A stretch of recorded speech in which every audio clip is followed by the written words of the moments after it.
very strange signal, Captain.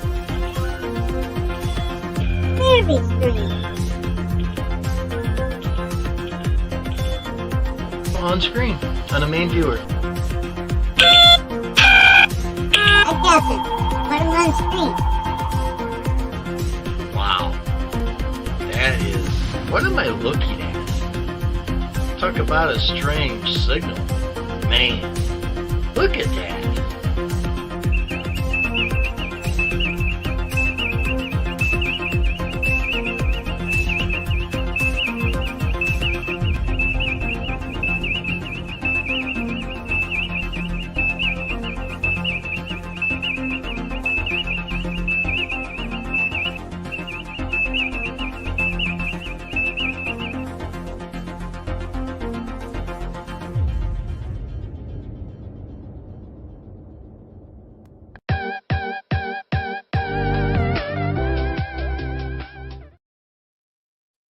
Good evening, everybody. Happy Sunday evening. Monday. Jesus, there I go again. That's 2 streams in a row. I can't even get today straight. Oh, wow. What a week. Anyways, I hope everyone's having a good Monday evening. Feels like Sunday, though. Hope everyone had a good Memorial Day here in the States. I just did a little bit of housework this morning, took care of the missus, went to work for about almost 5 hours. Came home, made some dinner. Now I'm just chilling, hanging out with you fine folks. Yeah. I was talking to Daniel the other night about games that are on sale. They got a 2-game bundle on sale right now. Mortal Kombat 11 Ultimate. Where's my control? And it's bundled with. It's bundled with Injustice 2 Legendary Edition. It's normally like $100 bundle. They got it on sale for like $10 right. Two games, 2 separate games. Each game has like every single piece of DLC,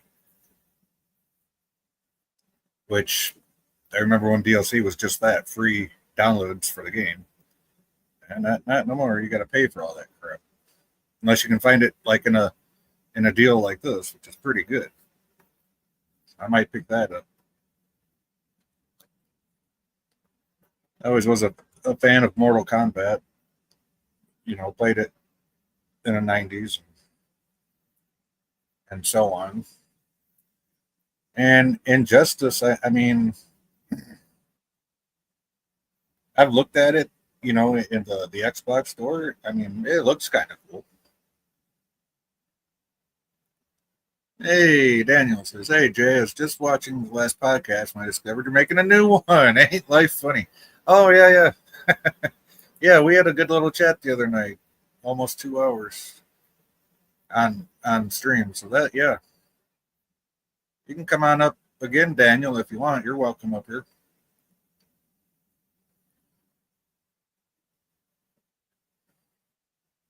You're more than welcome, my friend, if you want to hop on.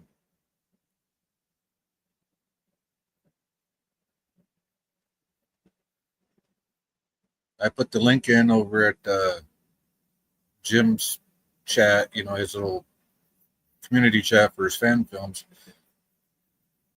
I'm not sure if he's coming on, but he did say he'd be that he wouldn't be available till like 11, so about an hour or so if he does come on.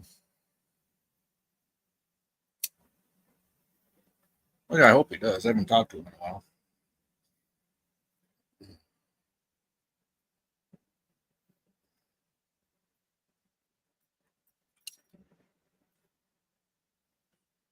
Well, hello, everybody watching. Thank you for joining the show. Just hanging out here tonight, trying to get some conversation going. No real topic, really. Just whatever whatever's on the mind. Whatever's on your mind or my mind or whatever. As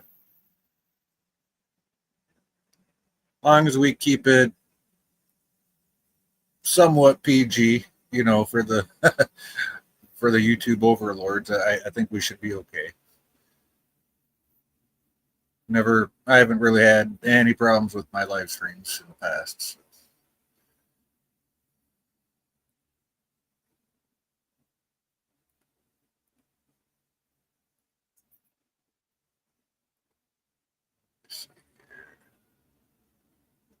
Okay.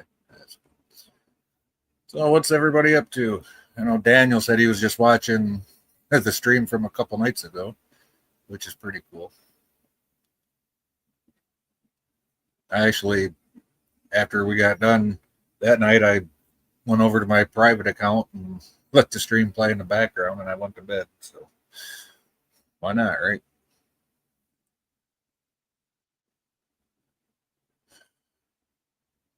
Super secret ways of boosting one's own watch hours. Just log into a different account and watch your own stuff.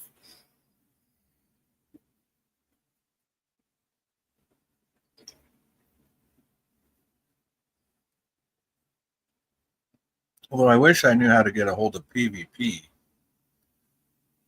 so he could find the new channel.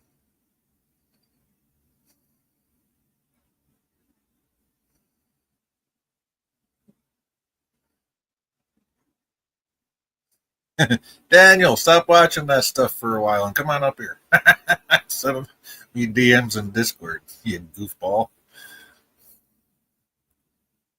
Man, is that all you've been watching since I told you about that the other night? Wow. Nothing bad, folks. Nothing bad. Just a topic that me and Daniel have in common. That's all.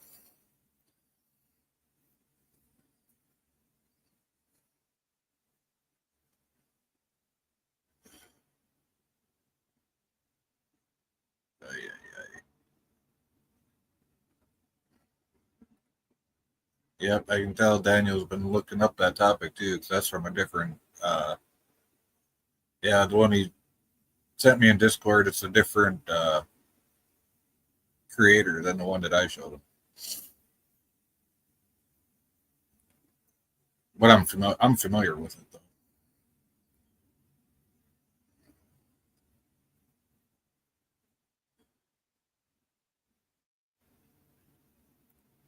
Oh, there he is. Hey, Daniel. Hi, what's up? Not much. So you've been researching that topic we talked about the other night, huh? Yeah, people just complain that they're still single. Like some complain that they're 28 and still single. Others complain they're 33 and still single. I'm like, yeah, just try being 38 and still single. Mm-hmm. Well, you know what though? If they didn't act the way they did, they probably wouldn't be single. So I'm just saying. I'm not saying that that's your case, but most of the people saying that are women, right? So.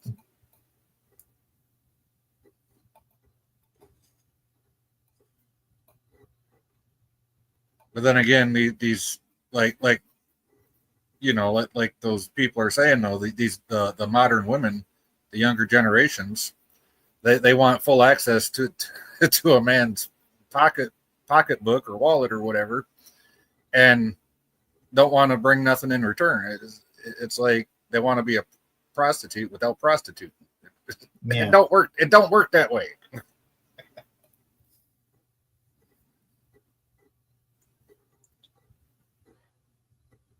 Yeah, I was watching this video. There was like this black girl, and she was like talking about how she went to university and she became a doctor or something. And she has a 5-story, like she has like a 5-bedroom house, but she's lonely like a dog. And she's like, I want a guy who can pay the bills, bring home lots of money, take me on vacations, and I just want to take care of the kids at home and all that crap, the same bullshit. Yeah, but she doesn't want to put the effort into working for it either. The effort into a relationship to work towards that. She just wants to have it handed to her. Yeah.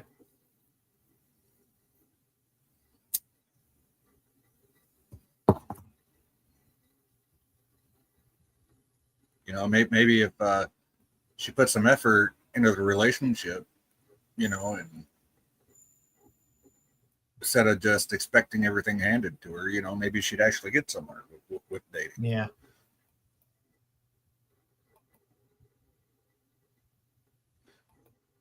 It's definitely not a one-way street. I'll tell you that. Yeah. Also, guys are tired of women. Like, I think nowadays they're just tired of chasing women, and Well, they're yeah, tired especially of when you got girls saying don't do this, don't do that, and don't do this or that, or else we're going to call you a creep, or we're going to give you the cold shoulder, or God forbid they call the cops on you. It's like Jesus, you know. yeah.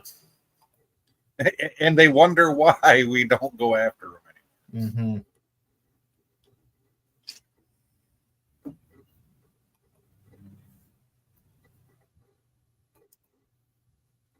But yeah, they'll say that, and at the same time they'll turn around and be like, "Where are all the good guys at?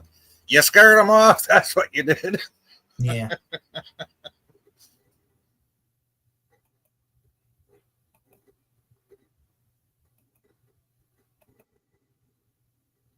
I'm not saying all women are like that, okay? Just a disclaimer. I'm not saying all women are like that, but there's a lot of stuff on social media calling out these girls from younger generations. I mean, heck, there's even women in my generation that are probably doing it. Hello, Mikey. How are you, bud? Fine. I left the other window open. Whoops. Oops. And you echoed yourself. Son of a bitch. You're like, hello, hello. Hey, Daniel, what's up? Hi, Mikey. How you doing? Oh, I'm doing good, buddy. How long you been on for, my friend? I 12 just minutes. Yeah, I can just started. see it. Yeah. Oh, okay. You want me to invite PvP? He's bummed out, man. Gorilla backed out of. I thought he was going to do a stream, but he's only, he's doing the cigar lounge tomorrow. And Larry, of course, is, I don't know what's wrong with Well, brother Larry, but I thought I saw Larry doing like a gaming stream yesterday or something with his brother. he did. Yeah, he did a gaming. Yeah, with his friend Richard. Yeah, and Gigi. Yeah, Batman. Yeah. That was it. He was supposed to do. I think Larry was supposed to do a Memorial Day kind of stream, and so that didn't quite work out, I guess. So because he retracted his message to me about 3 hours ago, so I was like, okay. But now I know PvP is bumped out because he didn't see anything from Larry at all. He didn't, and Gorilla right now is over at Troy Pacelli's thing, watching the OG Star Wars with no added scenes. The original 1977. Yeah. Correct. Yes. And I've already seen that way too many times. I have the updated one. I have the one with the added scenes. Right, the added, yeah. Says A New Hope and everything. I don't care. I love the updated shit. Hey, and yes, you know what? No. Shot first. No, yeah.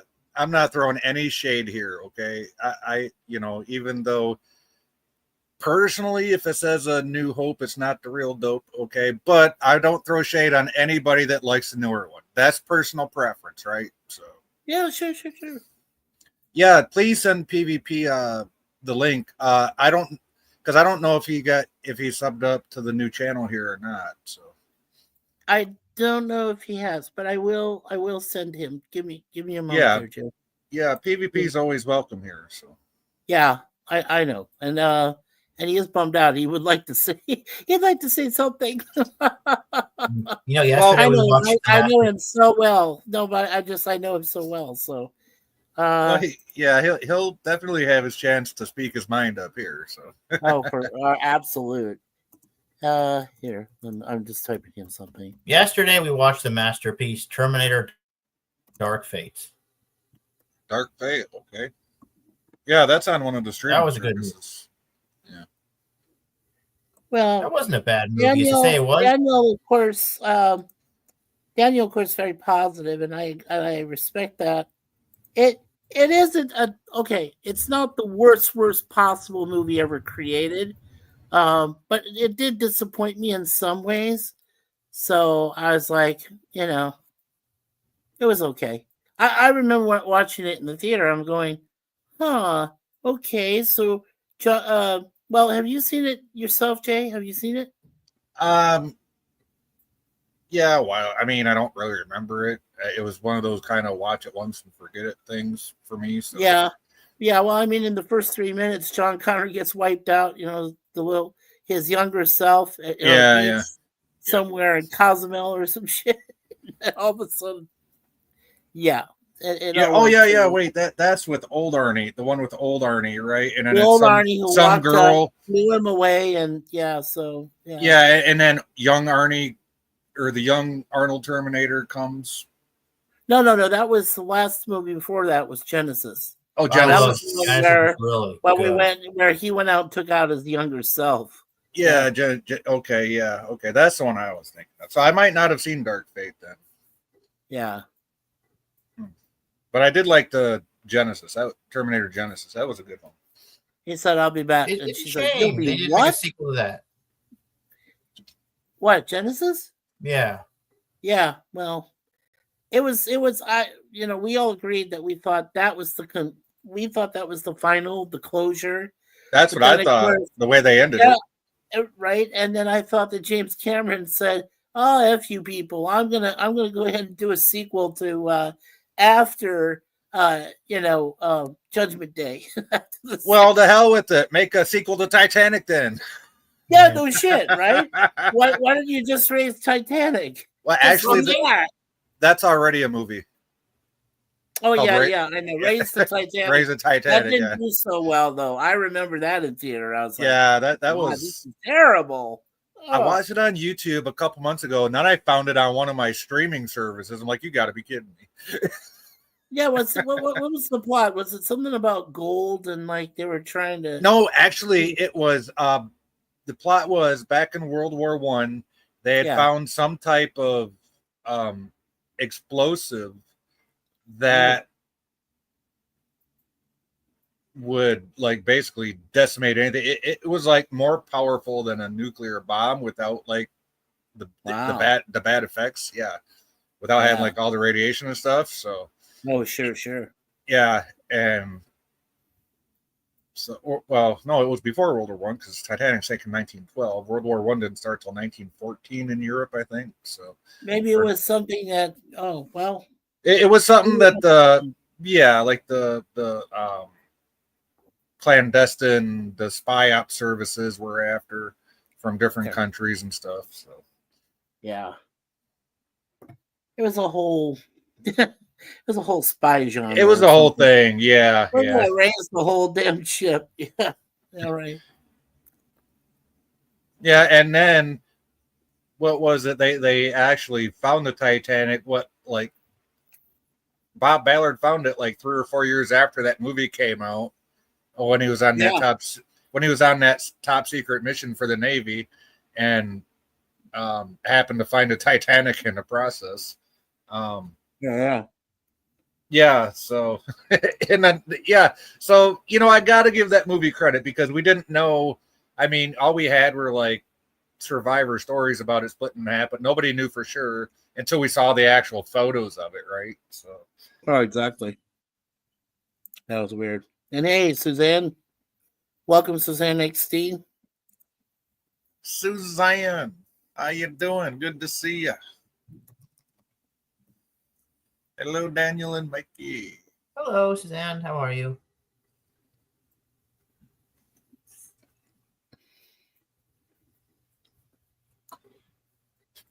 Yeah, so Suzanne and I are going to go see this Friday. We're going to go see the last of the Final Destination films, Bloodlines, that has Tony Todd, one of his last films he did before he died. Okay, now I might have to watch it just because it has Tony Todd in it. Yeah.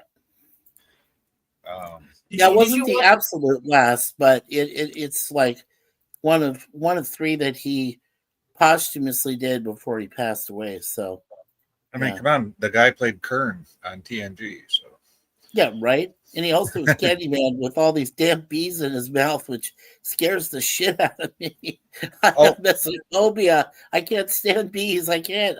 If I get stung, I need EpiPen right away, or I go into anaphylactic shock.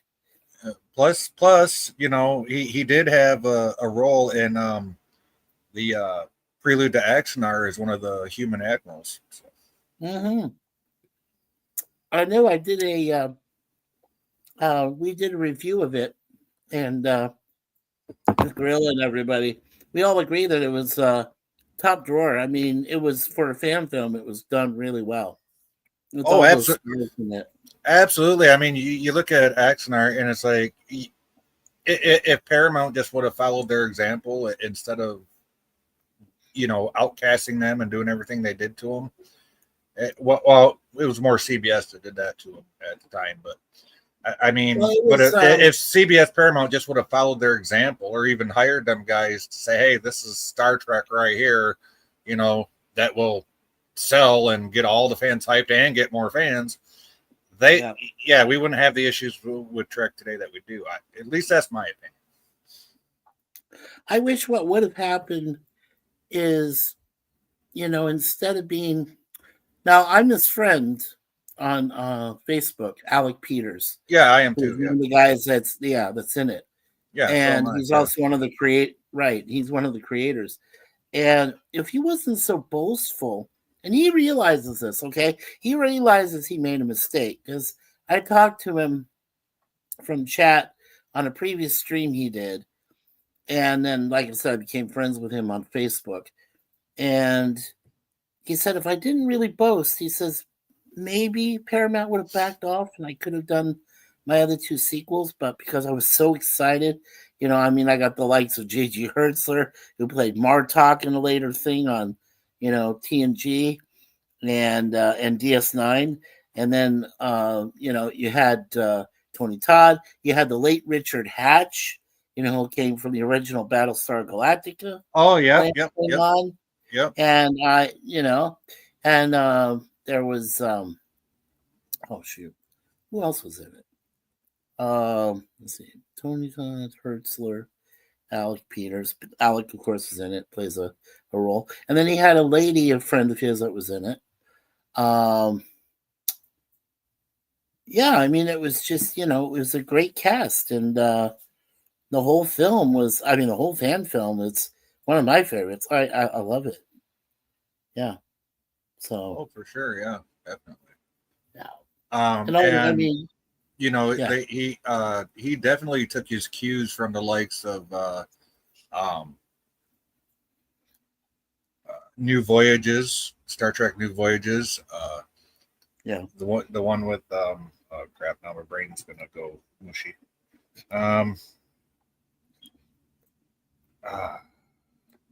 He's lives in New York somewhere, but I forget his name. And then also Star Trek Continues, the one that had Vic Mignogna. Right. I have it's great. I found all the episodes of Star Trek New Voyages that James Cawley did first. Oh, James Cawley, that's his name. Yes, thank you. Yeah. No problem. Yeah, so there was 10 episodes of that.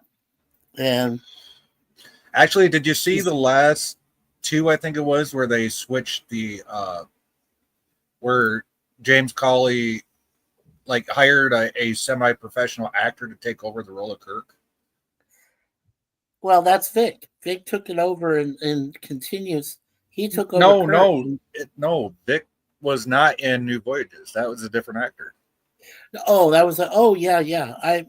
Okay. For the last two episodes. Yeah, the last two episodes. Yeah. I before Vic took over and continues. I don't remember the name of that actor. I don't either, but he did a really great job.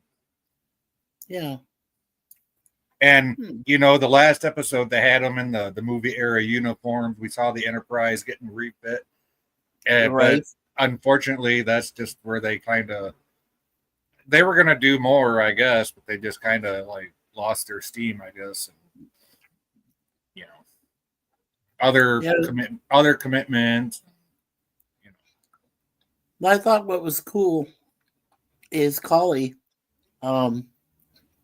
went right from he went right from Turnabout Intruder to the very end of that original TOS episode in Yep. season 3 and went right into his New Voyages. So Yep. he continued it like Yeah, where it left off, right up into the before the start of the motion picture. Yep. Right. Which is what Vic was doing with Continues as well, I believe. Well, the last two parter with the Espers in Continues is To Boldly Go. And if you watch, I hope this isn't much of a spoiler because I always love talking about it.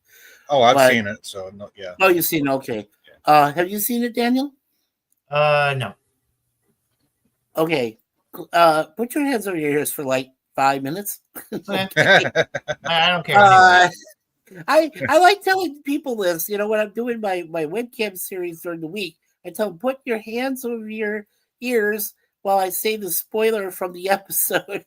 And then when it's done, I say, okay, here, I'll show you what I do. Okay. Here, I'm going to show you on my cam.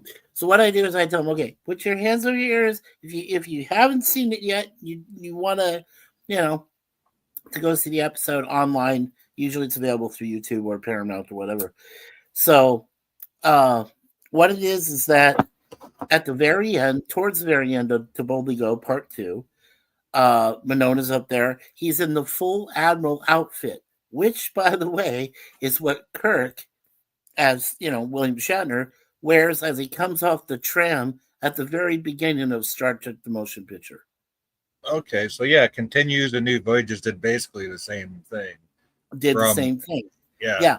So, and if you want to be fair, just watch, still watch the animated series, the 22 episodes, but that's basically season 3. That's just an extension. Yeah. Yeah, because it's the same, the actual actors just voicing over their cartoon selves. So true. And James Doohan did a lot of the voiceovers in the whole animated series. He did a majority of them for the other characters, for the other aliens and people you met. The aliens and stuff. Yeah, but like I'm talking like the main bridge crew, Kirk and Spock and Sulu, and I'm not sure about Chekhov, but but they kept on the majority people. So like I said, when you watch through all of Continues, all 11 episodes, and you get to that last one, Part 2, just watch it all the way through. You'll see him in his outfit. They say we're going to go to dinner. After dinner, Kurt or Spock says he's got to go back to Vulcan, to take the Kulinar thing. The reason he did it was because McKenna is his friend and the only first counselor that the Enterprise ever had, before he got Deanna Troi later on, died. And, the actress that played her. And so Spock is so torn over that he says he's going to go back to Vulcan. He already made his request. So you realize, basically Winona knew, of the subplot or what was going on at the very beginning of the motion picture, and all he did was close the loose ends. So why does Spock go back to Vulcan? Why does he do that? Why is Kirk now in an Admiral outfit? Well, because he decided he didn't want to do any more adventures. And then we all know, of course, about V'ger. So, So I think it's very cool. Leads right to the motion picture. Yeah. I do like what they did with the ship's counselor in the last couple episodes. I thought that tied that in real nice. I mean, they even had the line, like I think it was Kirk saying, "I think we could get used to having a counselor on board." Well, that's what he told the Admiral Nagura, who was played by a wonderful Asian actor, and he tells him, he says, so what'd you think of the experiment, James? And he says, yeah, I think ship does deserve a counselor. Yes, they need a counselor. Yeah, or something to that effect. That's what he basically said. So, which yeah, makes so sense. now we know why I mean, TNG. Right, so we know why TNG had Deanna Troy because it started way back with Kirk and McKenna. Yeah, It but makes it's not total canon. sense. It's not canon, well, right? Well, yeah, but it should be canon. technically no, because it's a fan film. But I mean, Right. it's set. It is done so well that it technically, you know, the only reason it's not canon is because it's not officially sanctioned by Paramount or whatever. So that's the only reason it's not canon, right? So, All right.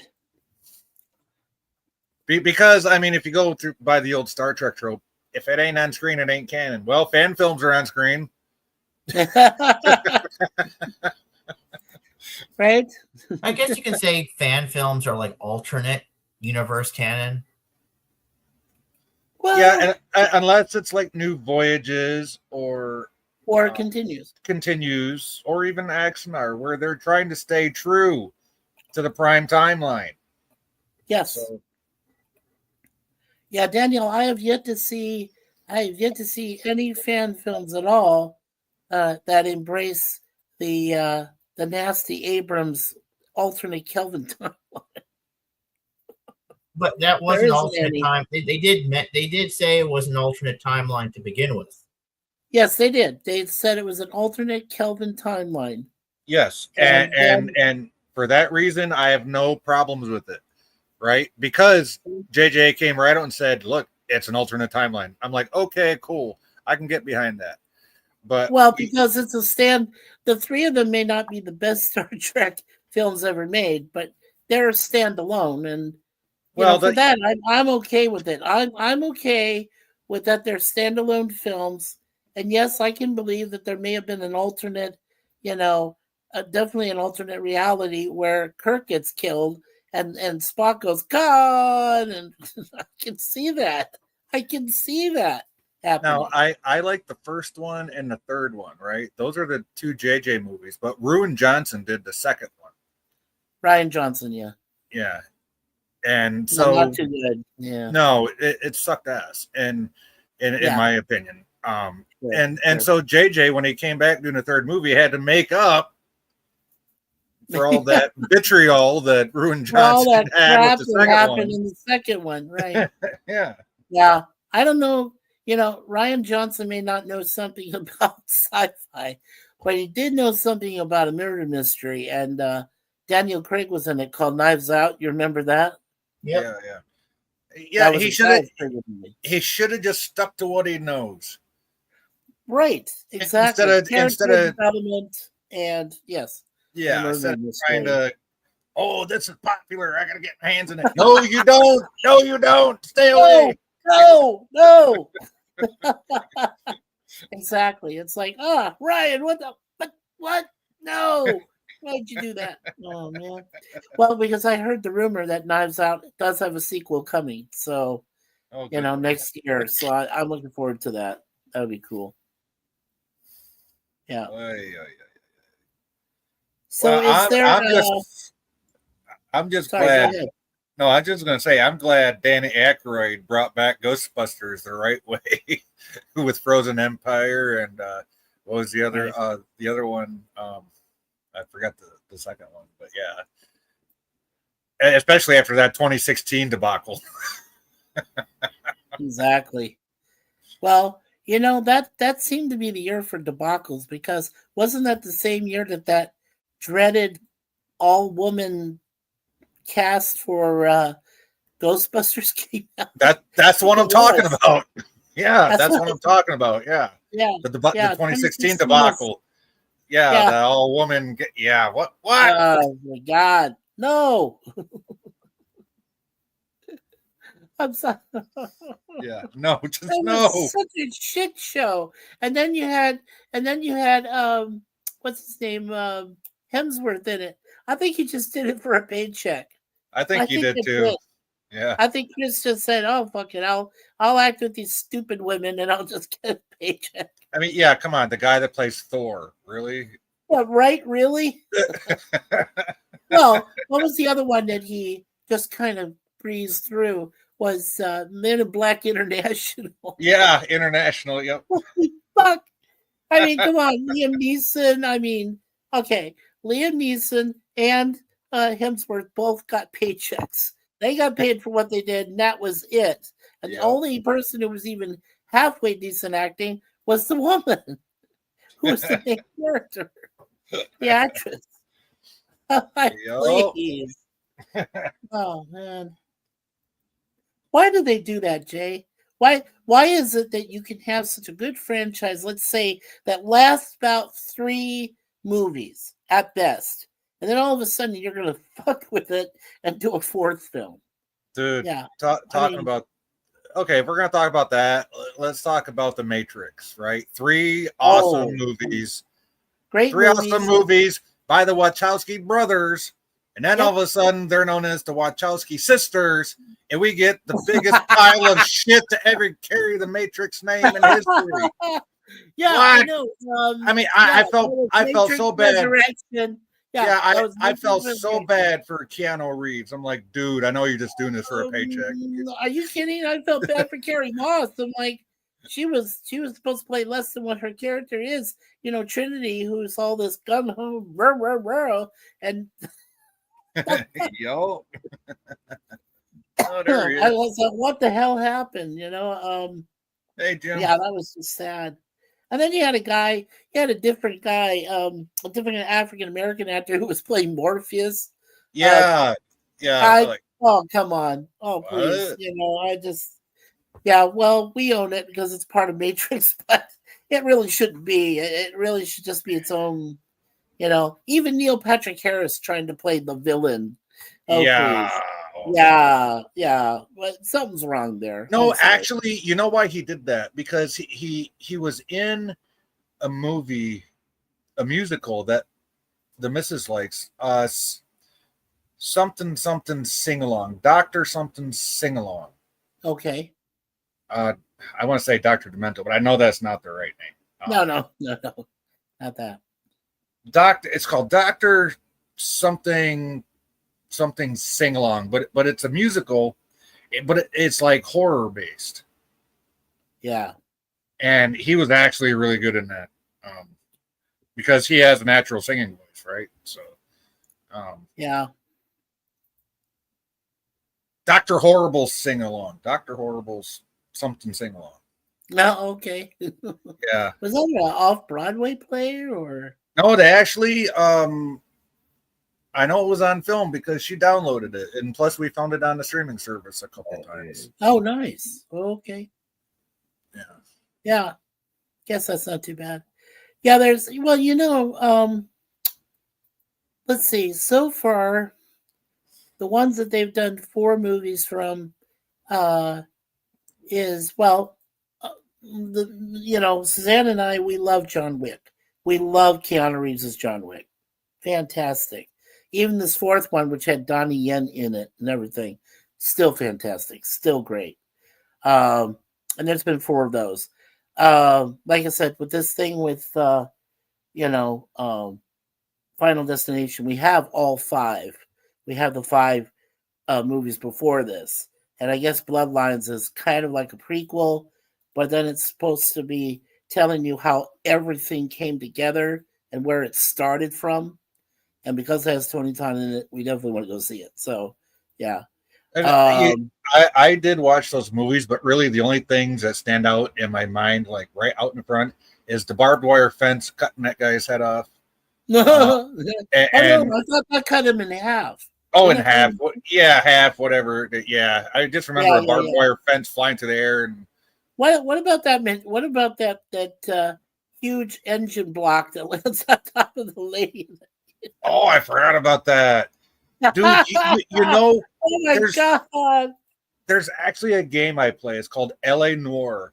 And there's a part in that game where you're chasing the bad guys, and you can either go in the front and do a all-out shootout, or you can sneak around the back, aim at the chain holding up the engine block, and squish an enemy with it. Wow. And I think it came out right after that Final Destination movie did. So I think it was kind of like an homage to the Final Destination movie. Yeah, that was bizarre. The guy who was standing out in the field, and that is one of my favorite deaths is and the barbed wire fence in 2 places, and it cuts them all in threes. Cuts them in 3 parts. Oh yeah, because he like part of them slid down and then the other part slid down. Yeah. And then the airplane one, that one always kind of sticks in my head too. Well, that was the thing that because they like 5 did the final destination, and that's what it came to. It came all the way back to the plane, and at that point, I think everybody that was either on the plane, truck, all the logger truck, all this other thing in the past movies, they were all dead. Even Lauder, she was wiped out after the second one. And, so everybody was dead except for the one token African-American guy. He's sitting in the bar doing that, memory of the guy that died on the job. And then the plane wheel comes in, crashes into the bar, kills him. And then that killed everybody. So everybody was dead. So I thought that was it after the 5th one, I thought that was perfect closure, but apparently they need to make this one because they need to explain how it all started before the plane, and how it was all all together, all the family was together.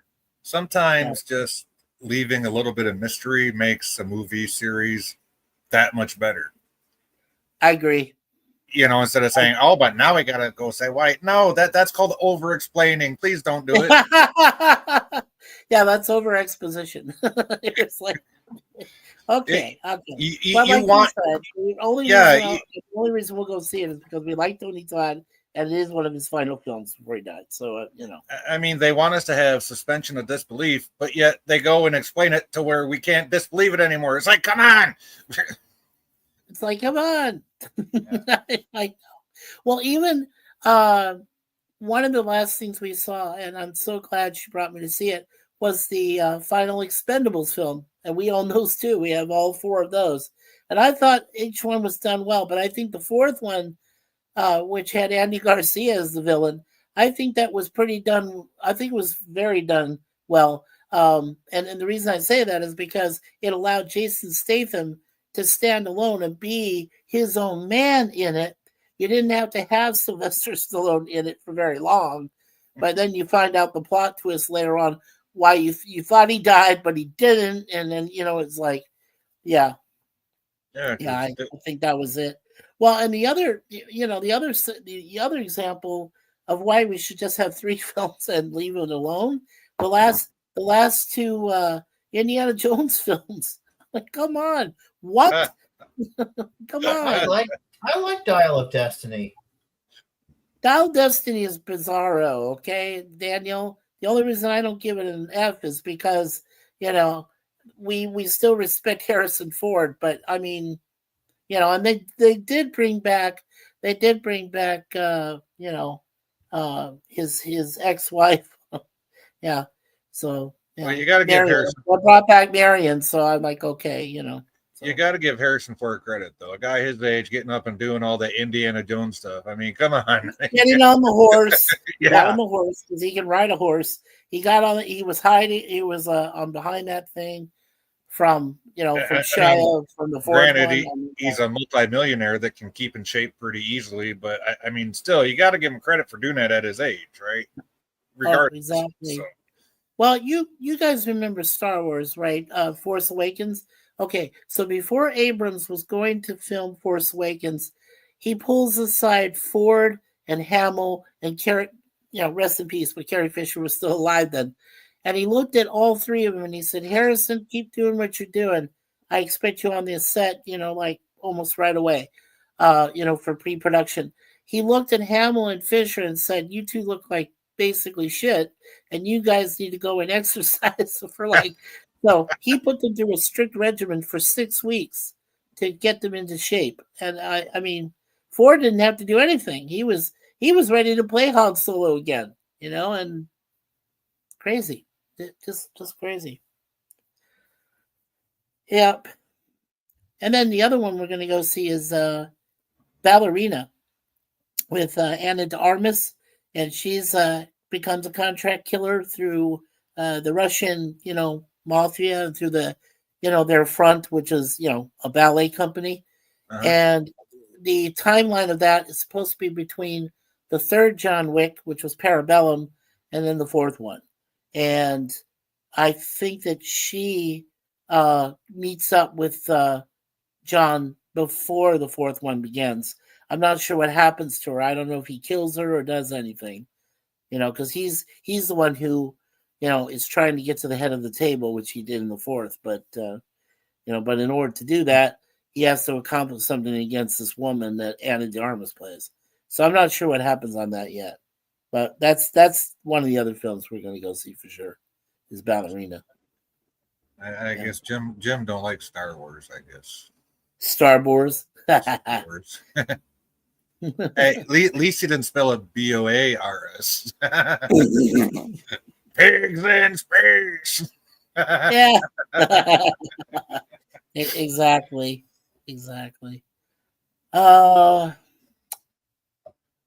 Daniel, Yep. can I ask you something, brother? I know that you are a cool, you're an eternal optimist when it comes to movies, TV, anything like that. But was there one, just recently that you saw, was there a movie that you just thought, oh, this is a piece of schlock? It sucks. I wouldn't go back to see it. Nope. Is there anything? No, I haven't gone to the theaters in a long time, so no. Yeah. Well, when you did go to the theater, what was the last? Okay, was it the last film you ever saw in theater that sucked, or was it something before that? It was in 2019. I went to see Episode 9. Oh yeah, the Rise of Skywalker. Mm-hmm. But you're probably regretting that, right? No, I liked it. Yeah. Oh, did you like? You said you liked it, or you didn't like it? I did like it. Yeah, the Emperor came back. Yeah. Well, yeah, he came back. He came back, all right. Yeah. Well, that was the reveal where we found out that she was really a Palpatine. Yeah. Good one. Yeah, which is bizarre. I just really hope that they don't go through with it like the retcon the prequels. I don't want that. Yeah. Hey, Lemon Pie, how you doing? Oh, hey, Lemon Pie. Hi, Lemon Pie. And he's calling us fruitcakes. He calls everybody fruit. I know he does. I know. I'm making fun of Lemon. They might retcon the prequels. Yeah. With so you Mandalorian. You didn't like the prequels, right? You weren't into that. No, I liked it. Well, what is the movie you didn't like? Is there any you just thought was crap? Anything? Okay, let's take the theater off the table here. Was there anything you've ever watched, like a streaming service, whatever, that you didn't like? Anything? I really got to think about that. I'm not sure. Okay, well, you don't have a time limit. Just think about it real carefully. Yes, take your time. Let us know whenever something comes up to you. I just had a really bad life, and whenever I watch something, it's like escapism, and I really appreciate it. So maybe that's why I like things so much. Lemon says to Jim, "I'm going to pretend I didn't see your last comment." Yeah.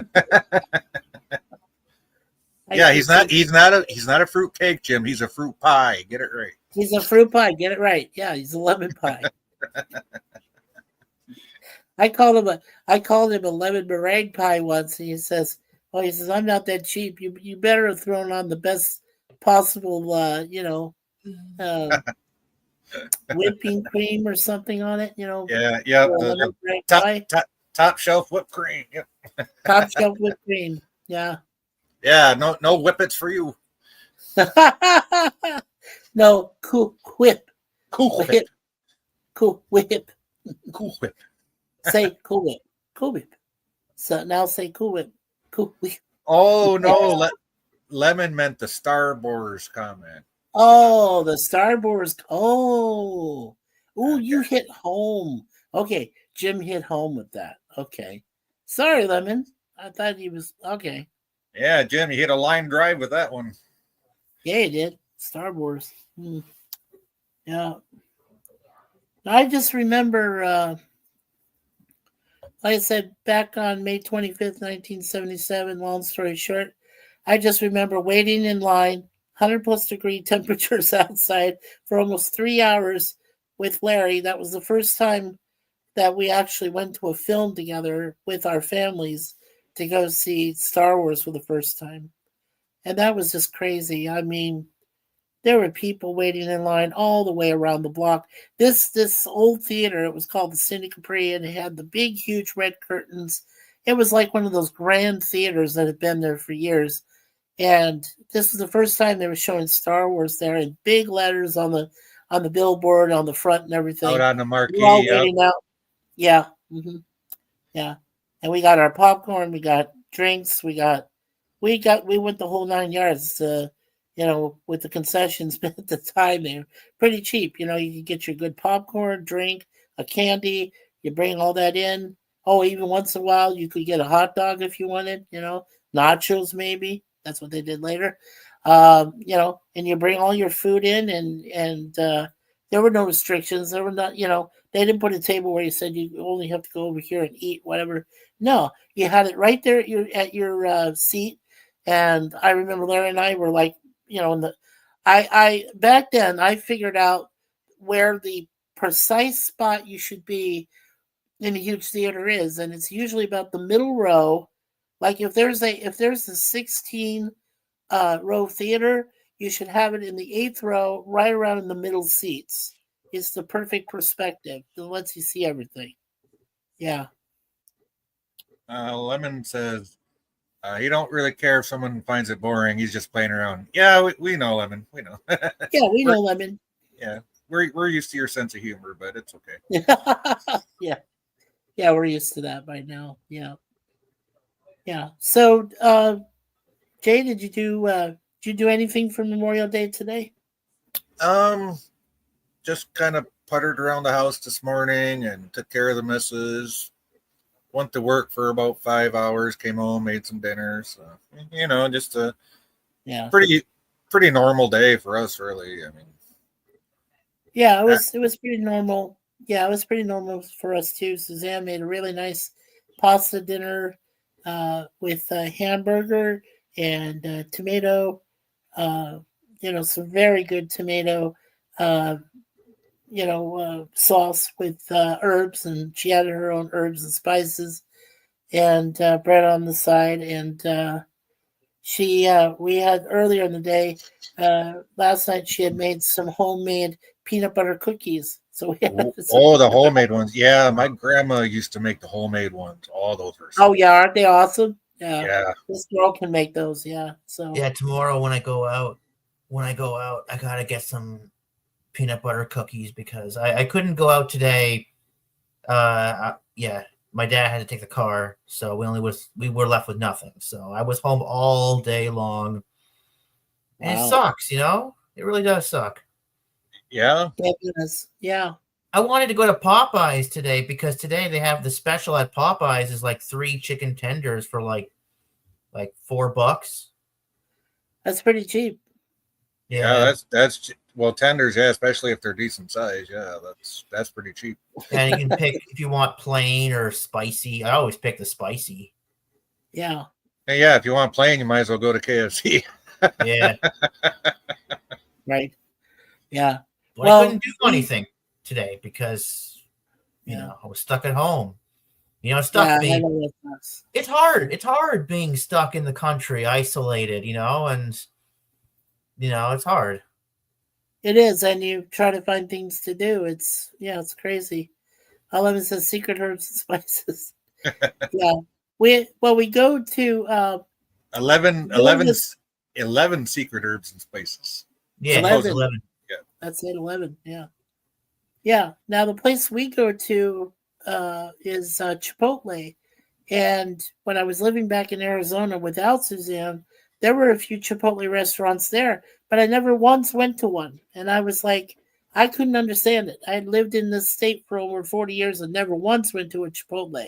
But when I first found the Chipotle over at Scarborough Town Center, and she and I went and had it for the first time. The service was wonderful. The food was completely fresh. I mean, Yeah, it's amazing. I saw one of their commercials on YouTube, and it showed them like even the meat is fresh. It's never frozen, and It's never frozen. all the veggies are fresh. I'm like, wow. I always just thought Chipotle was just like, a higher priced Taco Bell or some shit. And then I saw that commercial. I'm like, No, I'm gonna have to go check. We got one in town. I might have to go check it out one of these days. you do have a Chipotle? Yes, definitely go get it. Definitely go have some food. It's good. It's good. Now I don't know. I don't know if your United States Chipotles are doing this, but I think our Canadian one here has a brand new bowl called a carne asada, and I was like, oh carne asada. I was like, ooh. I don't see why they wouldn't. I mean, Yeah. Well, they did this. They did this new one. They did this this brand new one, which was called a honey chicken. It was a Chipotle crispy honey chicken bowl. that sounds good actually. It's very good. I've had it myself a couple times. The manager, I know the manager now that works for that Chipotle in the mall there in the town center, and he says, yeah, we only get these brand new they're all franchised, they're franchisees, right? They own their own Yeah, property. just like Subway, yeah. Yeah, exactly. And I think he owns a couple of his own. When I mentioned there was one in Scottsdale, Arizona before I moved here to Canada, he says, oh yeah, Scottsdale, I know some owners there. And I said, oh, cool, yeah. So, that's great.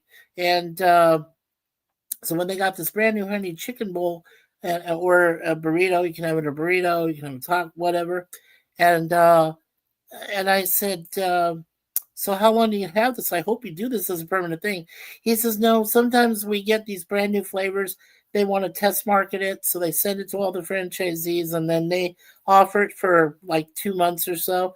And then they take it away and then they come up with whatever the next one is. So, oh, I'm sorry, Lemon.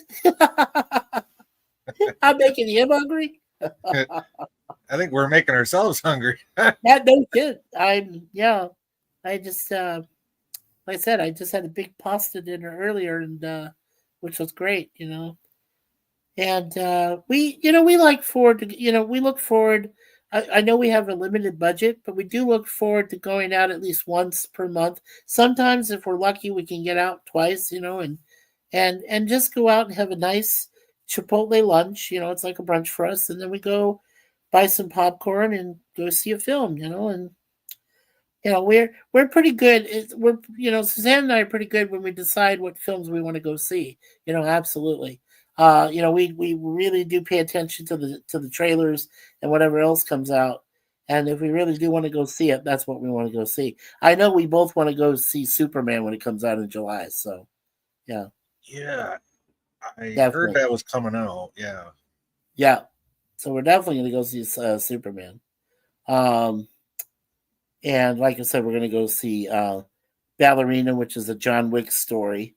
And then Bloodlines. And I think there's this other one that's coming out too. We might go see 2 films this Friday. Not sure yet, but we'll see. There's some other good film that's supposed to come out around the same time. Well, just remember, Mikey, you're not as young as you used to be. Those matinees might get to you after a while. Yeah. Thanks for reminding me. Sometimes I start to drift off, and she's like, "Come on." It's like, she does. It just goes like this. Goes, come on. Did you fall asleep, honey? I'm like, no. I get tired. And I'm like, whatever. I'll come in here and start watching like YouTube or something on a streaming service. Next thing I know, she's coming in the bedroom and kind of shaking me. Honey, I need help. Oh, okay, I'm up. I know you got to be able to relax, right? You got to be able to. You know what? Like you said, Jay, you're 48, but when you start to get into your 50s, you're gonna feel it just like me. Actually, those days.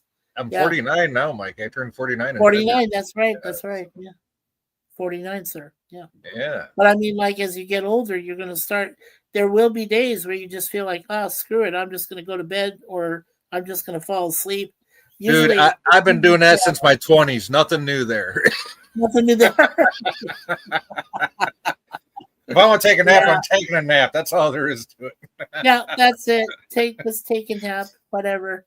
Do you Daniel, do you like the do you sometimes though I know you say it's like boring when you're by yourself, whatever thing, but don't you like sometimes the peace and isolation? Oh That yeah, you're with absolutely. I and do. I stuff? do. Yeah, I really like it. And it's nice at times. Right. Sometimes, yeah, it's good. Yeah. Yeah. You know, It's not too bad, it's pretty quiet up in my apartment for the most part. But I got to tell you, I got a front row seat to all the parades that go by. yes. And I got a front row seat to all the woo girls, all the drunk college kids when they come out of the bars, because we got like 5 bars in a 3-block radius around here. I got a front row seat to all that mischief and mayhem.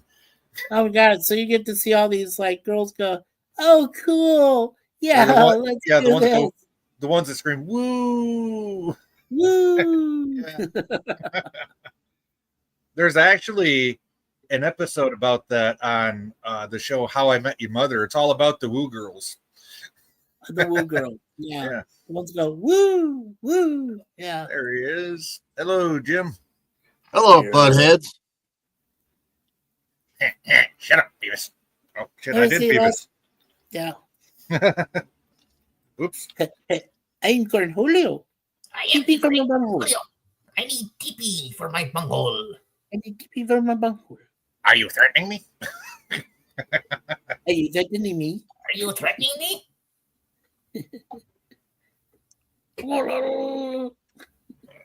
What's Wow, Jim up? really? What's Jim up to tonight? Oh, well, just like Mikey, I just get done eating. Yeah. Fair enough. I don't want to eat online. Someone might copy it and make fun of me. Why would I ever do that? I never did that. Did I say you? Could have hinted at me. At least I can grow a mustache.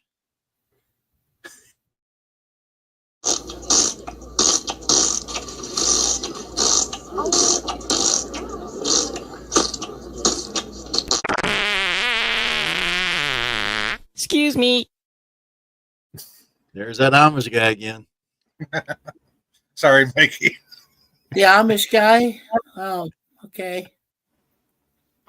You don't know. I may have had a few relatives that live in Pennsylvania Dutch country. You never know.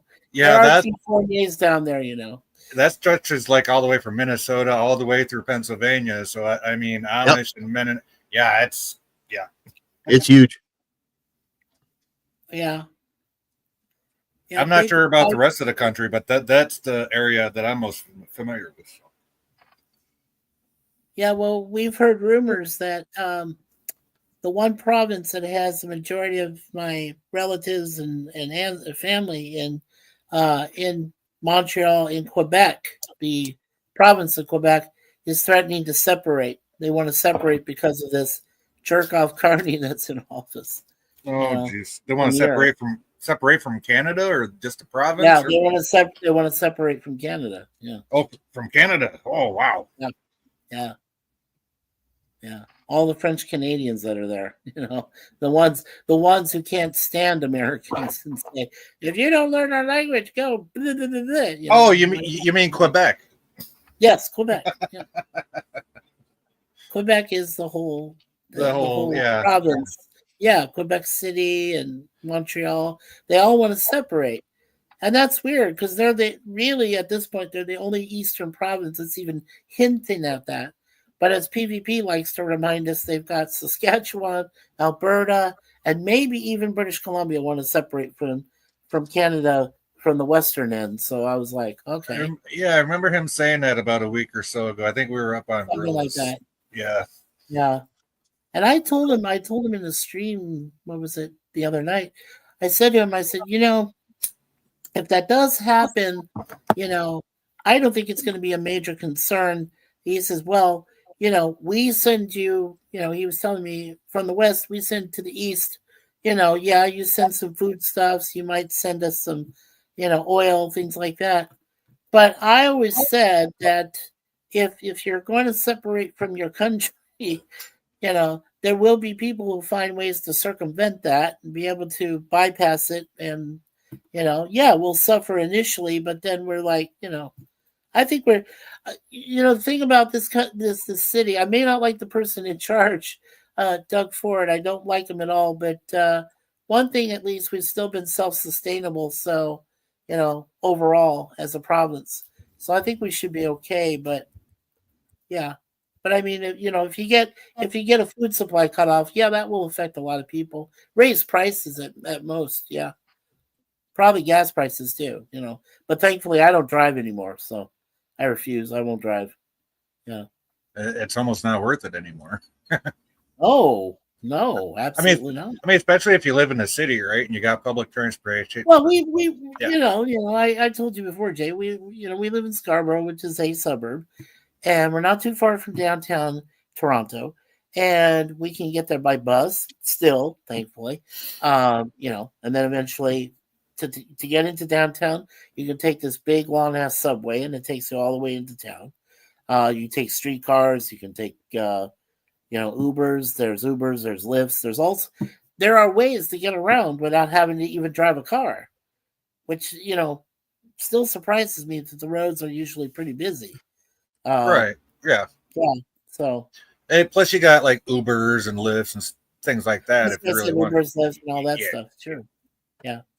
Yeah. See, it as small as the town is that I live in. I mean, we have a university here, but we have a major university. Plus, we have like a community college.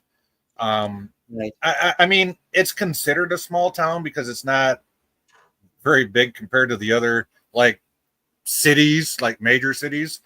But we still have our our public buses, dial a ride. Basically, you call them up, say, "Hey, I need picked up and taken here," or whatever. Yeah, dial a ride. Yeah, we got that. We got taxi services. We got Ubers. We got Lyfts. So I mean, in town we have pretty decent public transportation, and even a dial a ride goes out in the county. They have certain times for certain runs that they do. So.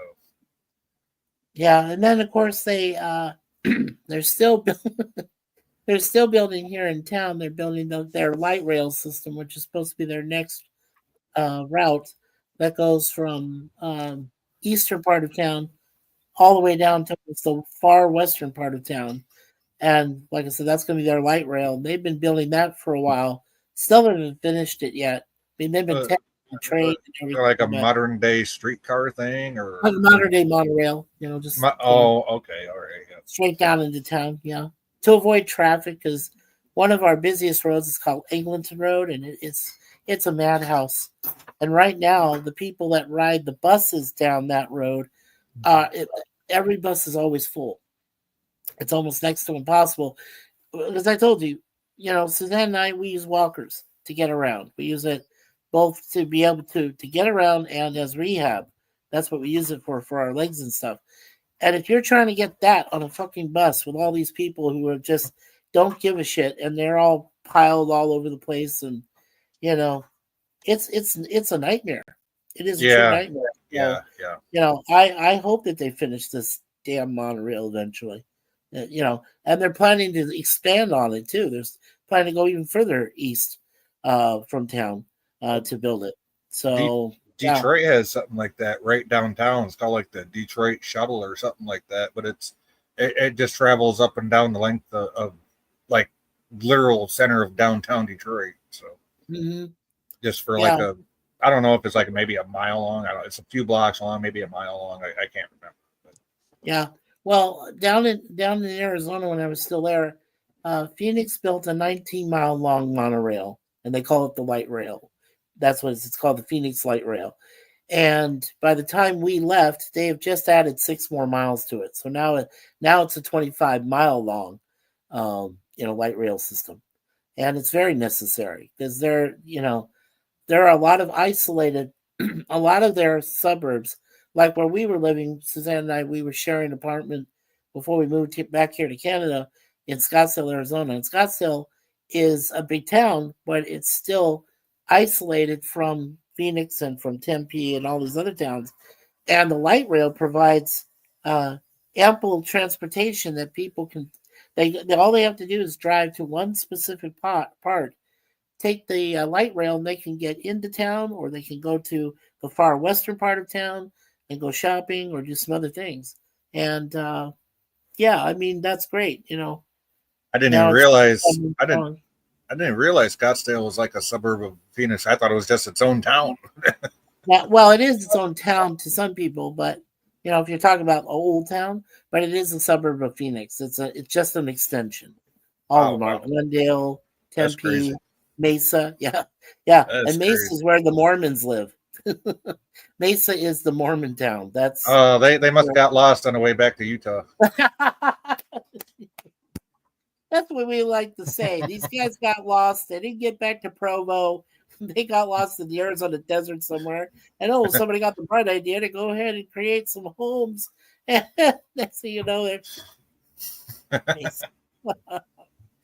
oh man.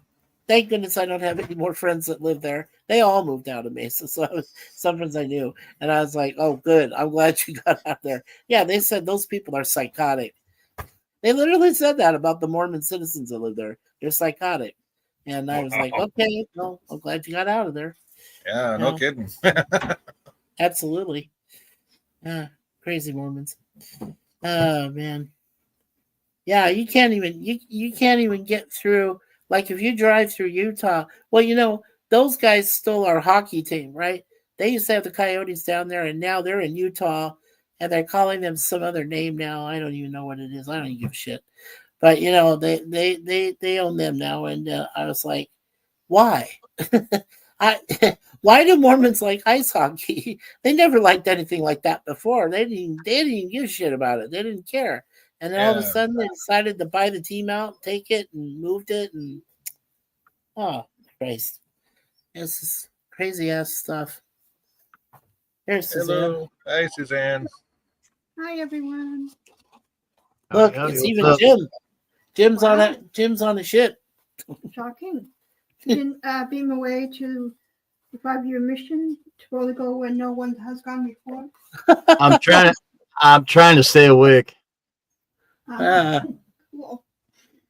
Hope everyone's well. So far, doing good. Hope you guys are too. Oh, thank you. Hope you and Nikki are doing good too. Yeah, we are. She's still got a smile on her face and a giggle, and she's always in good spirits, which I don't know how she does it, but she always does. So I don't know. And she makes you laugh. She does. Yes, she does. But it's hard enough sometimes when you get into a mood, and then if she can make you laugh, that's all the better for. That's all I need right there is just to hear her laugh, and I'm in a good mood. So there you go. Yeah. Well, I know one thing. We need to find Daniel a woman. We need to find him a girl. We do. I'll just get Daniel a damn rubber woman, and he can have it anytime. You know how a rubber doll. Do you know how expensive the good ones are? No, I'm not paying that much money. I know that. And if I do, it's going to be for me. Damn it. Oh, honey, I'll be back. I got a big surprise in the bathroom. Okay. Yikes.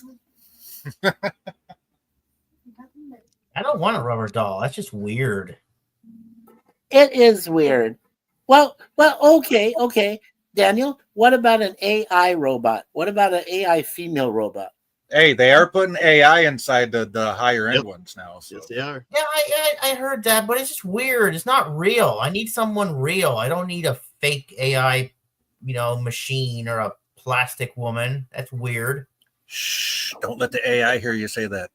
Yeah, don't let the beads over at YouTube that run AI hear you say that, Daniel. They just might ship someone to you that you might think is a real human being, but it's an AI android underneath. Yeah, it might be the girl from Terminator 3. You never know. Ooh, shit. Never know. Loken, man. Oh, she was great. Yeah. Yeah, I hear she's a black belt. I would love her to come after me. Oh yeah, that's right. She's a black belt in karate. That's true. Yeah. I don't care what color her belt's off. If I met her, that belt's coming off. She'd be kicking your ass, Daniel. She may not let you close to her, Daniel. You're gonna have to prove that you can actually fight her, and if you match, hand to hand combat, maybe she'll let you in. Yeah, she'd be like, "Whoa, yeah," and I'd be like, "Come here, bitch," and she'd be kicking my ass all day. No, don't call her bitch. No. Call her. Hey, Terminator babe, I saw you in Terminator 3. Let's hang out. Let's do some karate sessions. You show me your moves, I'll show you mine. Yeah. Yeah, she was good. And you know what I like about that movie is she held her own with Arnie. Yeah, Even some of the fight scenes were real, and I thought, wow, cool. Yeah. Yeah, I remember after Terminator 3, I was like, I can't wait for the next one. I can't wait for the next one with Arnold. And everybody was like, Arnold's too old. Even back then. They said, oh, Arnold's too old. He can't come back. If he did, he would be coming back with his walker. Nice. With his walker. Well, he kind of proved him wrong in Terminator Genesis, didn't he? Yeah. Yeah, he did. Yeah. Well, they were saying that about what was the one before Genesis? Salvation. Salvation. Right, yeah. One of my friends, I love telling this story. One of my friends who served over in Afghanistan, and he most recently he got back a few years ago, and I'm so glad he got back safe because he went through hell over there. He did 2 terms and then he came back. But he was telling me that one of his favorite scenes was the motorcycles in Salvation. And he said the U.S. Army was actually starting to use the prototype of those motorcycles, high speed, through the desert sands. It's supposed to be a secret project. And he said he got to experience similar motorcycles firsthand. And I was like, damn cool. Yeah. I'd have loved to ride on one of those things. That would have been awesome. I would have loved that. That does sound fun. Oh, yeah. I was riding motorcycles at 10, 11 years old. My mom didn't like it. She was having a heart attack, but my friend across the road, he had some he had like a Honda 250. It was like almost like a road bike. He let me ride that around. The 11-year-old kid riding Honda 250 road bike around. Yeah, when we first moved to Arizona from California, about a few years later, my dad took me and my brother out on his Yamaha motorcycle. He had one of those, old Yamaha yellow motorcycles. Yep. And here he is, like holding me up on his lap. My dad is riding this motorcycle with me on the lap, no helmets, nothing, just free spirited down a desert road. We could have crashed, we could have ran into the desert, and scuffed each other up, but no, I mean that's how good my dad was. He knew how to ride a motorcycle. So, oh, geez, Jim, help a brother out. Go promote my channel. Well, look at that. He's only 3 away from 10,950. Yeah, we're not making any more Commodore Productions, but people still watching the old videos. So keep on watching Commodore Productions. Never know what you're going to see, and you never know when you're going to see another video down the road. That's Down right. the road a piece. And of course, some people telling other people not to watch my stuff, so kind of nice. Oh, I think I know who you're talking about. Yeah. Yeah. Well, piss on them. Yep. I just told them to tell that person that they're just jealous. Oh, yeah. Yep. Yeah. Well, I'm not jealous.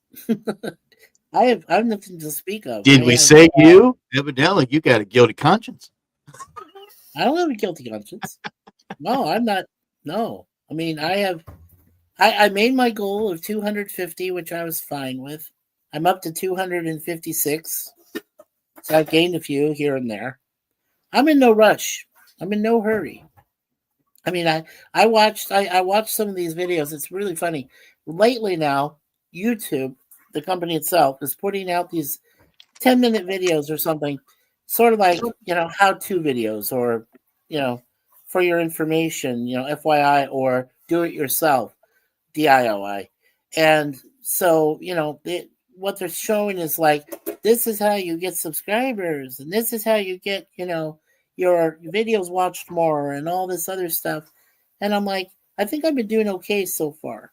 I mean, I know I'm nowhere near, where you're at, with over 10,000. I know I'm nowhere close to that. And I know that I'll never reach what Gorilla's reached already, because, he's over 1,000, and, people have they have their own ways of being able to sell the product. And that's what you're doing. You're selling yourself. You're selling your site. That's all you're doing. That's it. So, people have a way about that. They have special ways they can do it. They can pull it off. I mean, I have 2 channels, and, like I said, I have 256 on this one. My previous channel, I have not even 200. I think I have like 175 or something like that. So my previous one I had for, 6 years. So, yeah. I mean, do you realize I've been on YouTube now for almost 20 years? It will be 20 years next year with just 2 channels. About to ask Google for that retirement check. Yeah, really. No shit, I'm retired. Yeah, I should ask them for a retirement check. Social Security. Social Security. Well, I don't even qualify for that yet. I got to wait 7 more years before I qualify fully for Social Security. It's a bitch. I've told my dad, I'm like, Dad, I can't wait that long. He says, but if you want to make sure you get your full 100%, what's owed to you, by the government, you'll wait. And I'm like, oh,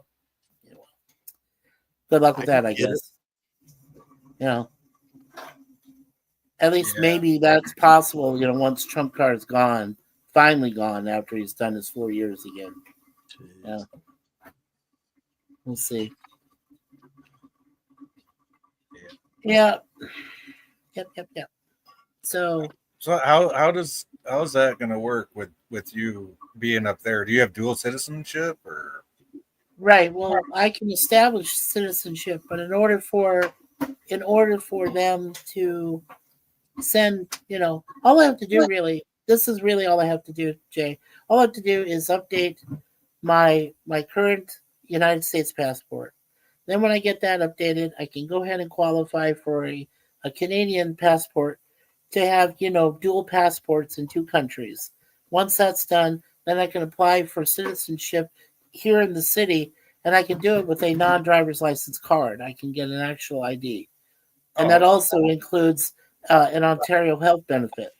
So as I get older in age, I'll be able to, take care of myself. Right. So you'll be able to use basically the national healthcare system, basically. Correct. I've already used it a few times. I had to find out what was wrong with me when I moved here, and I found out I had type 2 diabetes. So did he. Well, right, yeah, because I know even in the UK, even if you're just visiting from another country and you need to go see a doctor, they'll take you in. They're not going to say, "Oh, well, you're not a citizen." No, they'll take you in and they'll see you. But. Yeah, they'll still see you. T. This is the angry cat. You remember that from YouTube? Oh, yeah, I remember Angry Cat. Yeah. Yeah. So what happened was Suzanne got this for me for one Christmas. I've had him for a while. So this is my teacup. Yeah, that kitty died in real life. Quite a while. Yeah, I heard that. Yeah. Yeah, he died of old age. Yep. She died of lung infection. Oh, lung infection? Oh, thank you, honey. Okay, so the angry cat died of a lung infection. That's what she just said. Bladder. Oh, whatever. Oh, bladder infection. That's no good. Yeah. Well, how did Morris die? Morris the cat. Old age. Okay. That was the one that died of old age was Morris. Yeah. From 9 Lives. Yep. From 9 Lives. He got bored to death. Well, you lived long enough, I guess. What was the cat's name from that white cat from Fancy Feast? What was it? Did he have a name? Yeah, I fancy. think so. Honey, Yeah. do you remember the name of the cat from Fancy Feast? Oh, sorry, Charlie. Charlie? Sorry, Charlie. That's Starkist Tuna. No, that's the Starkist tuna. That's okay. I can look it up. Let me take a look. Yeah, I'll look it up, honey. Let's see. It was like a pure white long-haired, some kind of cat. Yeah, and that was from Fancy Feast, you said, right? Yeah. Yeah. Okay. Because like they always had him drinking out of a martini glass or something. It looked like. Yeah. He's got class. Okay. There are 2 adult Fancy Feast cats, and they live with and are spoiled by Thomas. Their names are Phoebe and Aladdin. That's right. 1 girl cat and 1 boy cat. In the first commercial, when you see the cat running down the stairs, that is Aladdin.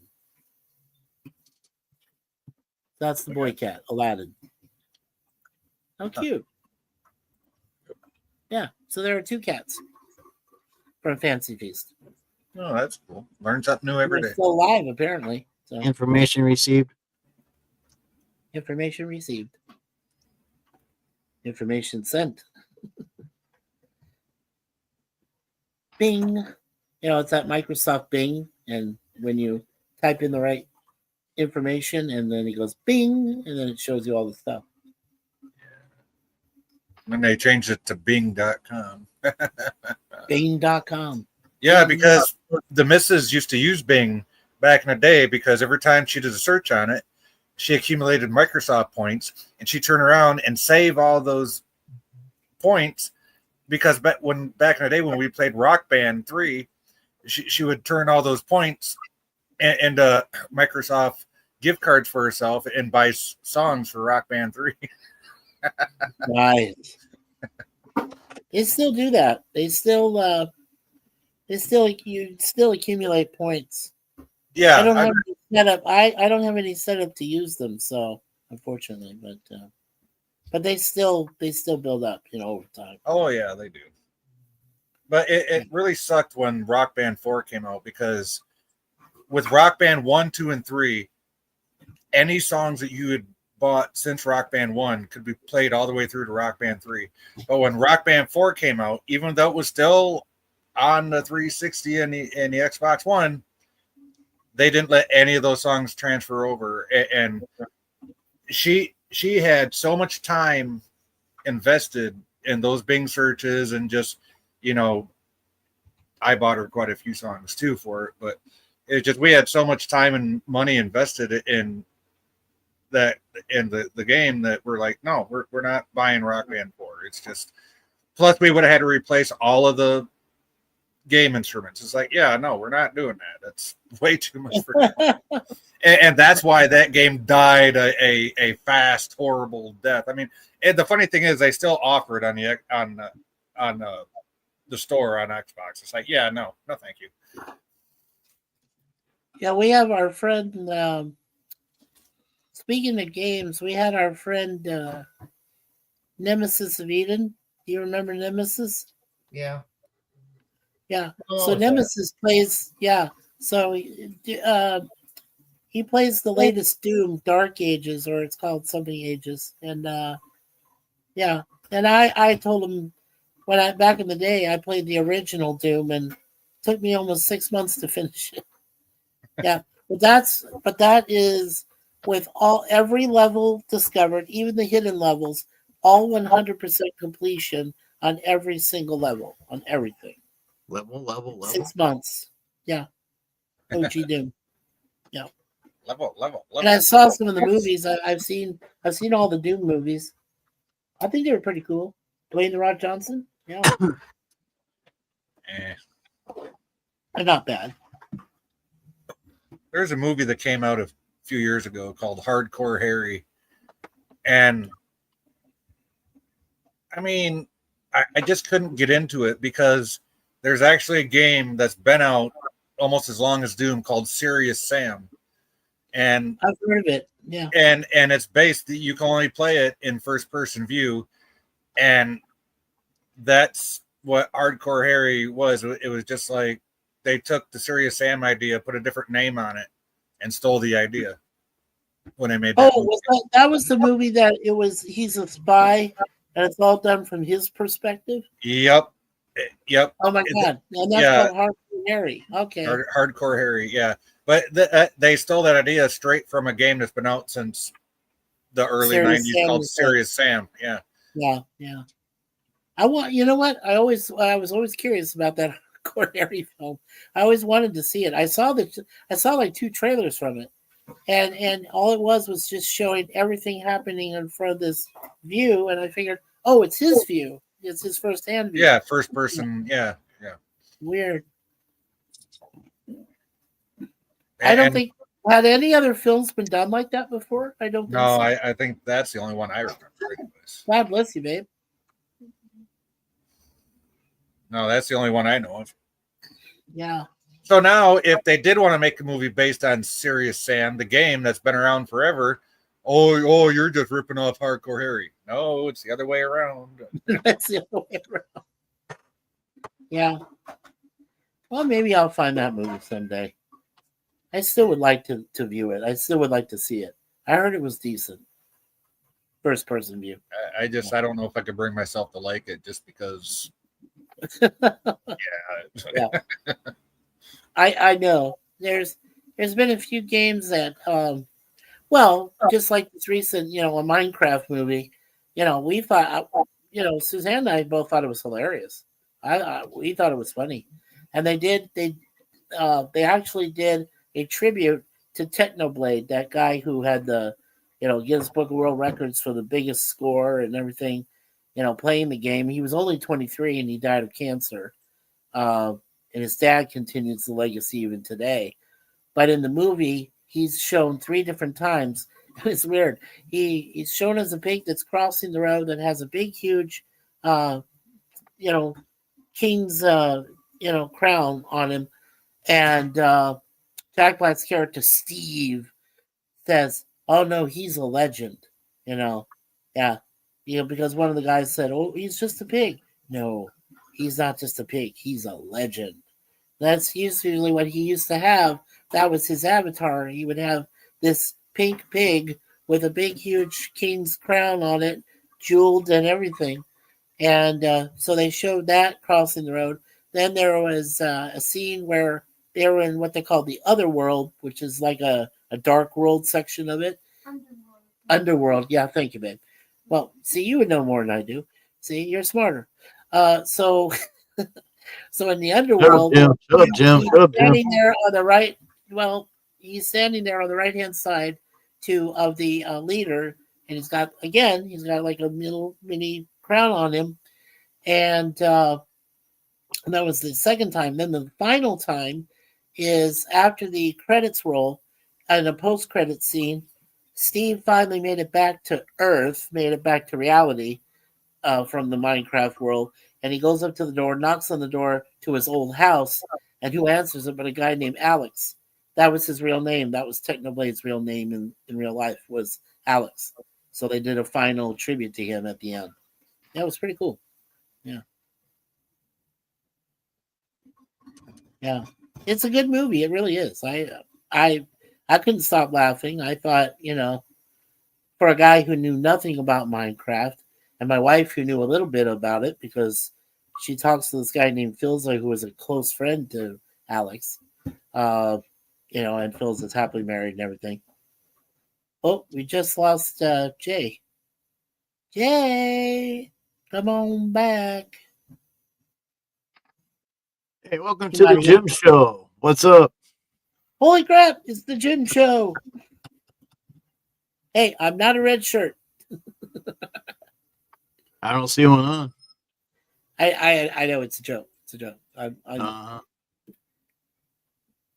If I was ever involved in a Star Trek game, the first thing they would make me is a red shirt. I'd be like, Night pass, yeah. Yeah. I'd be like, no, don't do that. Lemon Pie says it's the Daniel Show. It's the Daniel Show. Yeah. I'm kind of sad that PvP's not here. I guess he gave up. He went to bed or something. I know he was crashing. Yeah, Larry was planning something, but then I guess he had to drop out the last minute. He let me know earlier, and I said, okay, no worries.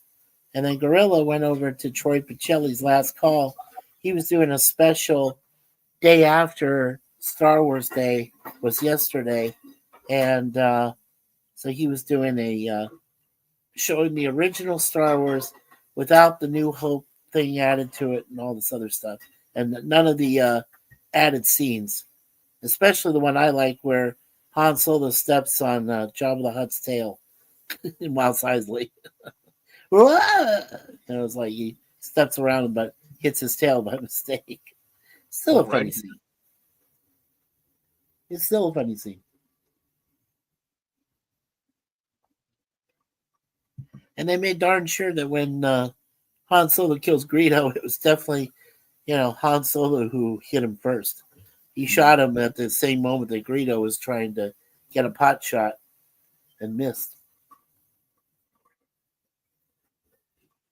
That's where that came from.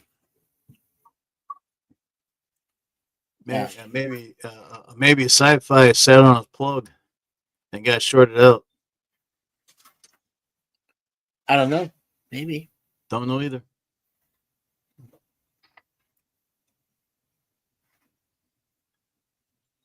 PvP, huh? Blah, blah, blah.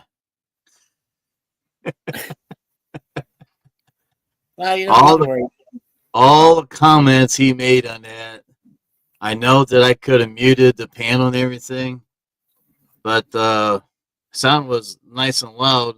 I could barely hear him, but God, he complained like a baby all night last night. Holy crap. Lemon Pie says maybe the Upper Peninsula sank. Oh, welcome back. I had to reset the Wi-Fi. It messed. Wi-Fi, shut the Wi-Fi, huh? Oh, don't even use that name. So much for the gym show. Yeah. Well, hey, I mean, if you want to take over. Nah. It's your channel, not mine. Don't matter to me, bud. Hey, cut it out. I'm getting dizzy. You're not supposed to get dizzy in space. I got it. Oh yeah. It's called space sickness. Hey, if the Upper Peninsula sank, it'd take a good chunk of Canada with it. Yes, it would. Well, if you sink, we get over flooded, and then Toronto goes underwater. So yeah, exactly. You don't want that to happen. Yeah. Oh, think about it. You wouldn't have Trek Yards either. Captain Foley there in New London. True. Well, then we wouldn't even have the Toronto Islands. They would be completely underwater. So, yep, they'd become a diving attraction. Yeah. Whee! Yeah. Faraway farm would become faraway diving farm. faraway swim farm. It wouldn't be Niagara Falls; it'd be the Niagara Lakes. Niagara Lake, exactly. But if you're on the 13th floor, like Mikey is, he can be king. Yeah, I get to rule the building. Everybody else, from the 5th floor down would be flooded out, but we'd be fine up here. As long as you got power. Yeah, as long as you could get airlifted out every now and then for supplies. Sure, supplies. Yeah, good luck with that. If we, there's no landing place for a helicopter, so nothing up here. So it's one of the older buildings. This building is over 60 years old, at least. There's no way that they would have a helicopter to be able to land up there. All the shit they have up there now. And people call the old man with the canoe in his high-rise apartment crazy. Yeah. Right. Until something like that happens. Yeah, exactly. Yeah. I don't know. Do you think any of us would ever see another cataclysmic type flood like the Bible described? You think we'll ever see that in our lifetime, or maybe not? Maybe not. Maybe not. Yeah, Hard to say anymore. that's true.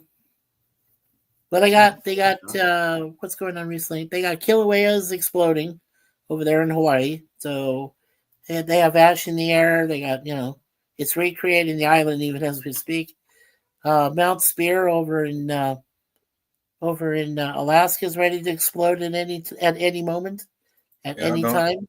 Don't forget Mount St. Helens there. Mount St. Helens is ready to go again. Oh, and then the Yellowstone National Park Caldera, that thing's ready to blow up. Yep. Yeah, and that's going to be cataclysmic. That will be bad if that thing goes up. Yeah, bye West Coast. Goodbye Daniel Sifdan, Yeah. And Starship being launched tomorrow. Yeah, I heard that. Better jump on board. Well, didn't Shatner already fly the SpaceX up in the air? Yeah, he already did. He's done that already. On Blue Origin.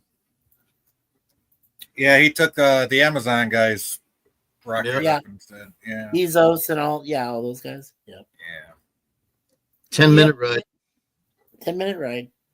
So whatever happened to Richard Branson and Virgin Mobile or Virgin Atlantic? Yeah. Virgin I keep thinking Virgin Mobile because he sold Virgin Mobile to Boost.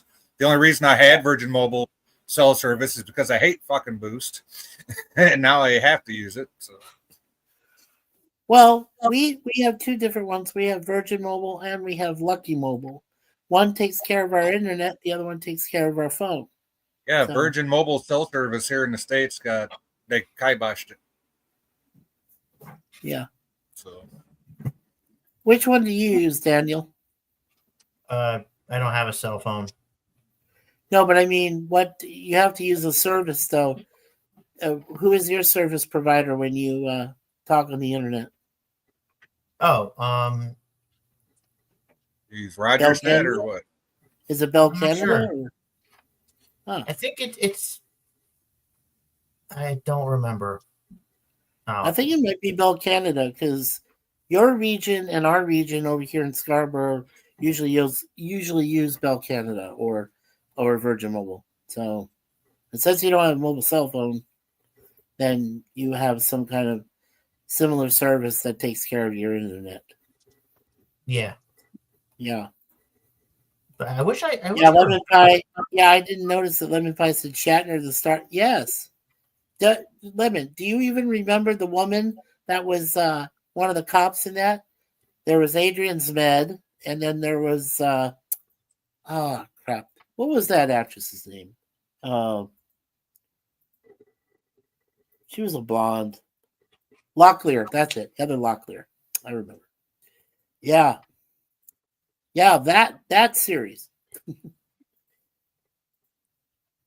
Oh, okay. Virgin Mobile was sold to a competitor. Okay. Well, whatever they did, they cut cell phone service, at least where I lived in the States. So, yeah. Why did they cut service for you? Well, actually, they said they sent me a letter saying we sold out to Boost Mobile. I'm like, you got to be fucking kidding me. It was either a letter or email something, but they flat out said they sold out to Boost Mobile. And I'm thinking to myself, the only reason I had Virgin Mobile for so long, for so many years, is because I can't stand Boost Mobile. Right. Well, Jay, I guess that the Virgin got boosted, huh? Yeah, something. Yeah, the Virgin Mobile lost its virginity a long time ago. It got boosted. It got boosted. Son of a bitch. Yeah, now I can't. Son of a boost. Now I can't say I'm like a virgin anymore. I mean, I like virgin. Yeah, really. You got it. You better not say that. Keep it moving. Keep it moving. Oh, God.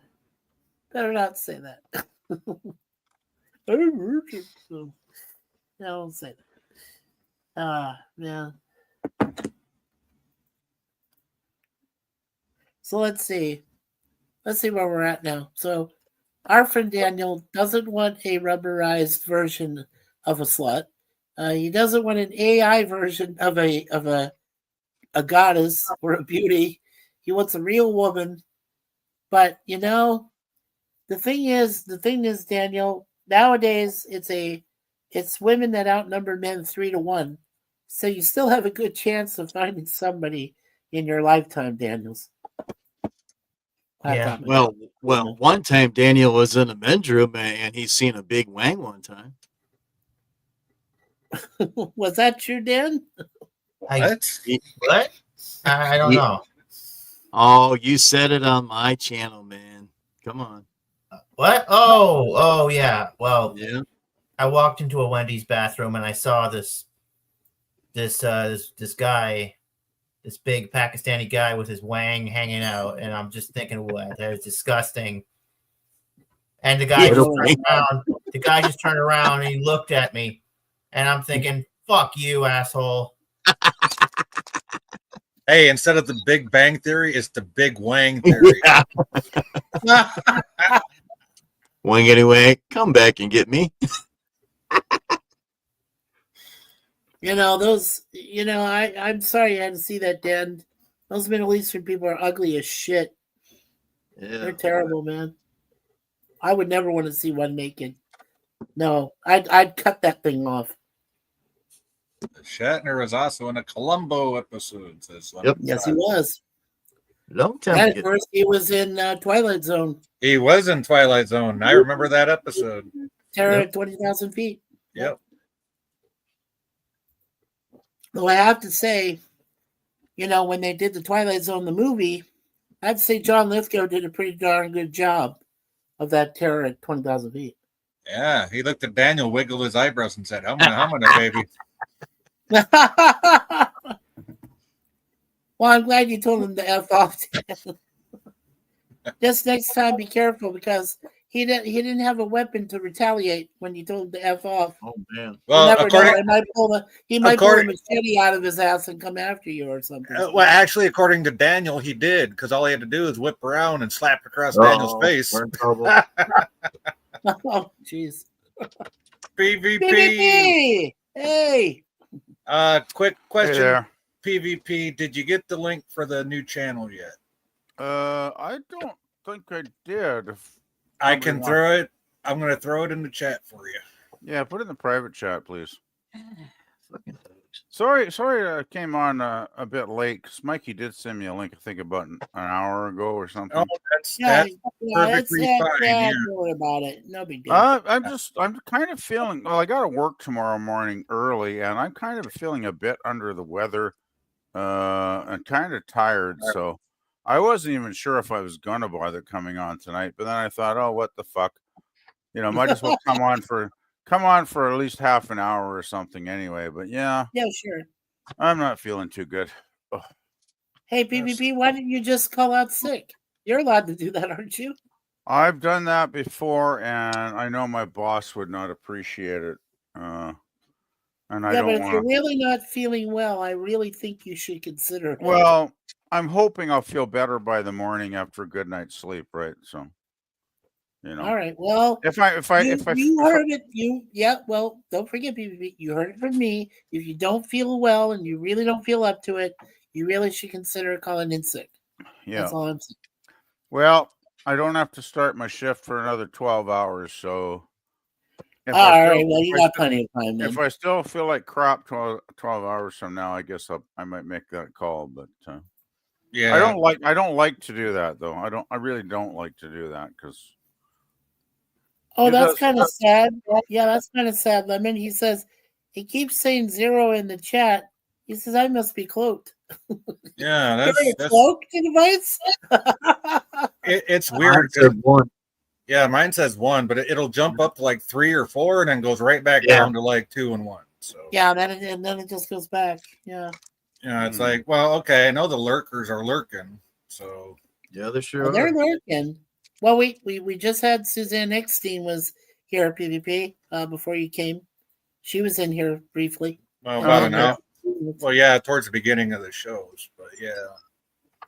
Well, yeah, when I came in, you guys were only 12 minutes into the show. Yeah, so yeah, that was like an hour and a half ago. She was in the chat. Yeah, it's probably about. I said hi to her on Facebook briefly, probably about an hour and a half ago. So yeah, Oh, cool. I think she said she was going to sleep at that point though. So Yes. because she Even said she was tired. So yeah.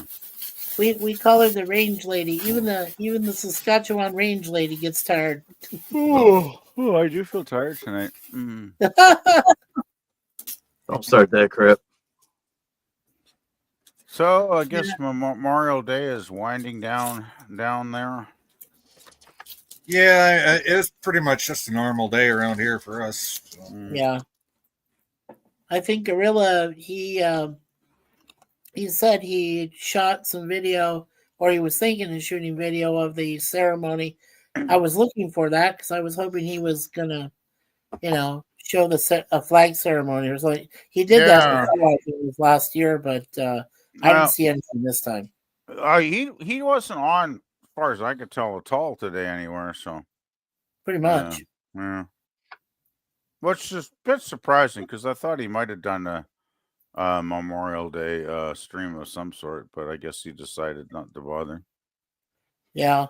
Well, if there was anybody that I thought would have done a Memorial Day, would have been Larry, my brother Larry, and he sent me a message around, I think it was 6 or just after 6 p.m. my time, and sent me a little message, 2 messages, and then it says the messages were unsent, so he must have changed his mind or something must have happened. So, well, I remember the other day, there was a message he posted about doing a movie review or something tonight. He was supposed to do a movie review of Dead Reckoning, which was part 2. I think he said 7:30 Pacific time, because I think he sent me a message. But then, of course, he basically disappeared from the internet. So it's like I don't know what the hell happened, but I assume something I don't know came either. up. Well, I know Larry's had his challenges over the last year, so I'm sure something happened. Probably. Yeah. But if he had a stream, I would have told him that the last Tom Cruise Mission Impossible film that I even saw parts of was Fallout. That was the one that had Henry Cavill in it also, and I had only seen parts of that from the internet from YouTube, and that was the final thing I ever saw. I didn't watch anything else like that. So that movie that Larry was talking about was part two of a Mission Impossible film, which seems like a kind of weird concept, actually. Right. Well, last year was 2024. He had seen Dead Reckoning Part 1, and then this was Part 2. And according to Cruise, this is his final Mission Impossible. He's not doing any more after this. So. Well, I guess when you're like 80 years old, it's getting a bit rough to hop off buildings, right? Cruise is not 80. No, I'm making a joke. I'm making a joke. But I mean, maybe in his because he does a lot of his own stunts, right? But how seriously? How old? He's got to be getting up there by now, right? Like, got to be 50 something at least. So yeah, something like that. Let's see. So, like, I know I was still in pretty good shape in my 50s, but I don't think I'd want to be jumping off buildings back then. Like, seriously. Yeah. Oh man. Well, Shatner is 94. Yeah, but he's not jumping off buildings. Hell no, he's too old.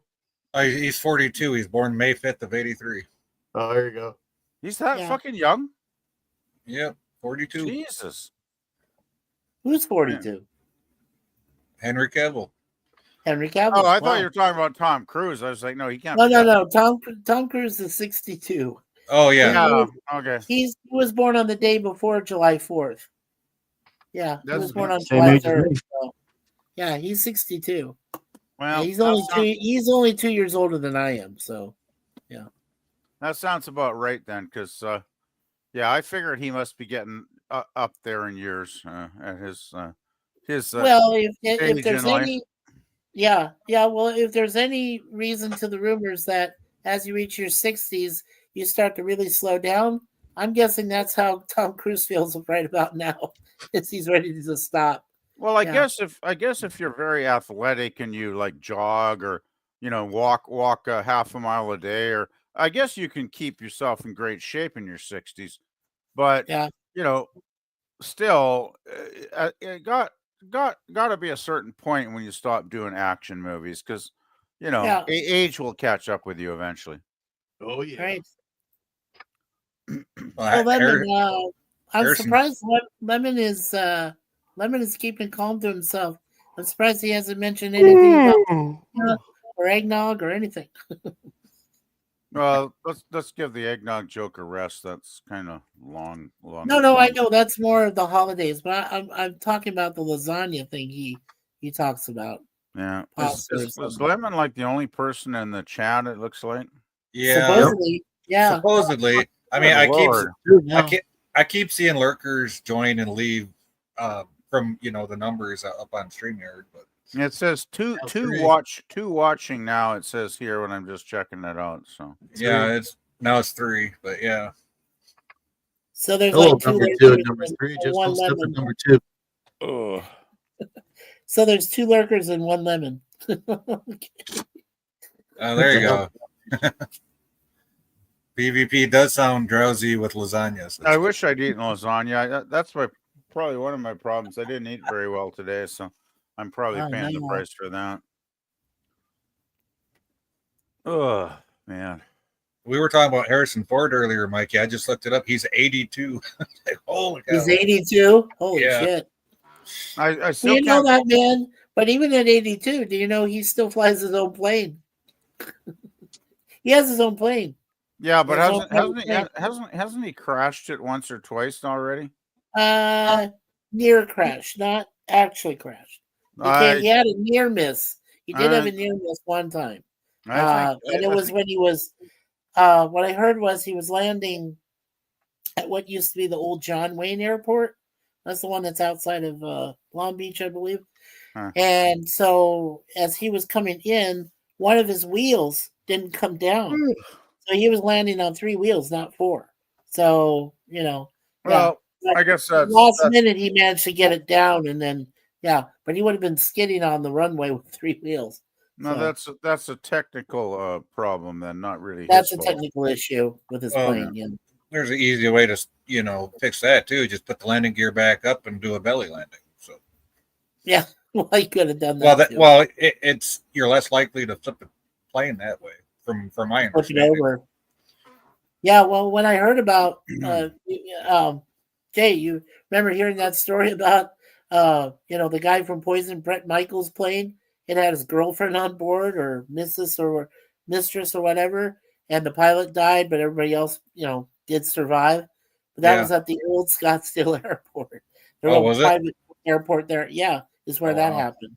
Well. The thing is, Harrison should really think about retiring the flying because, we don't want to see him do a John Denver on himself, do we? Oh God, no. Yeah, we don't want that. Now we know how John Denver ended up.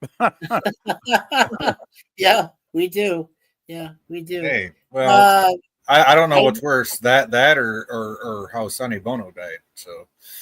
Well, Sonny Bono ran into a tree, didn't he? He ran into a tree going skiing downhill, yeah. That's kind of even worse, actually, because you don't think of a recreational activity as being that deadly, but how the hell did Sonny run into a tree? And how does any skier with any ability manage to do that? Like, seriously, couldn't you just fall on his ass and avoid the tree? Like, I don't know. It depends on how many recreational activities he did before the recreational activity, if you know what I mean. Yeah. I like what Lemon Pie just said. He says, "When I left you, I was but the lurker. Now I am the master." Darth Vader to Obi-Wan. Star Wars. Yeah, you call it Star Wars. Star Wars. I'm at this point. I think of Star Wars as more Star Bores because it kind of bores the hell out. That's why Jim said it. Sorry to offend any Star Wars listeners to this video stream, but I'm kind of really done with Star Wars. Like I'm really done with even the first two movies, even though I'll probably maybe watch the first two movies once or twice before I shuffle off of this mortal coil. I just can't really manage any of the rest of it because I think so much of it is just crap, to put it bluntly. Right? Well, don't worry. You got quite a few years left to do it, PvP. So. Well, fingers crossed. Be a crappy day. Oh God, I don't know. I've always been a Trek guy myself, anyway, though. So Yep. I find Trek is far more layered and multi-dimensional. It has more complexity in the universe that they built up for many decades. Anyway, that's just my opinion, of course. Yeah, but well, the thing that stands out to me is that unlike Star Wars, Star Trek has actually we some of our technology that's out there today, like the cell phone, things like that, actually come from old Star Trek, props like that. We're using current technology that basically was adopted from Star Trek. We got cell phones, we got Tablets. we got flat screen TVs. Yeah. So, Touch screens. Touch screen, yeah.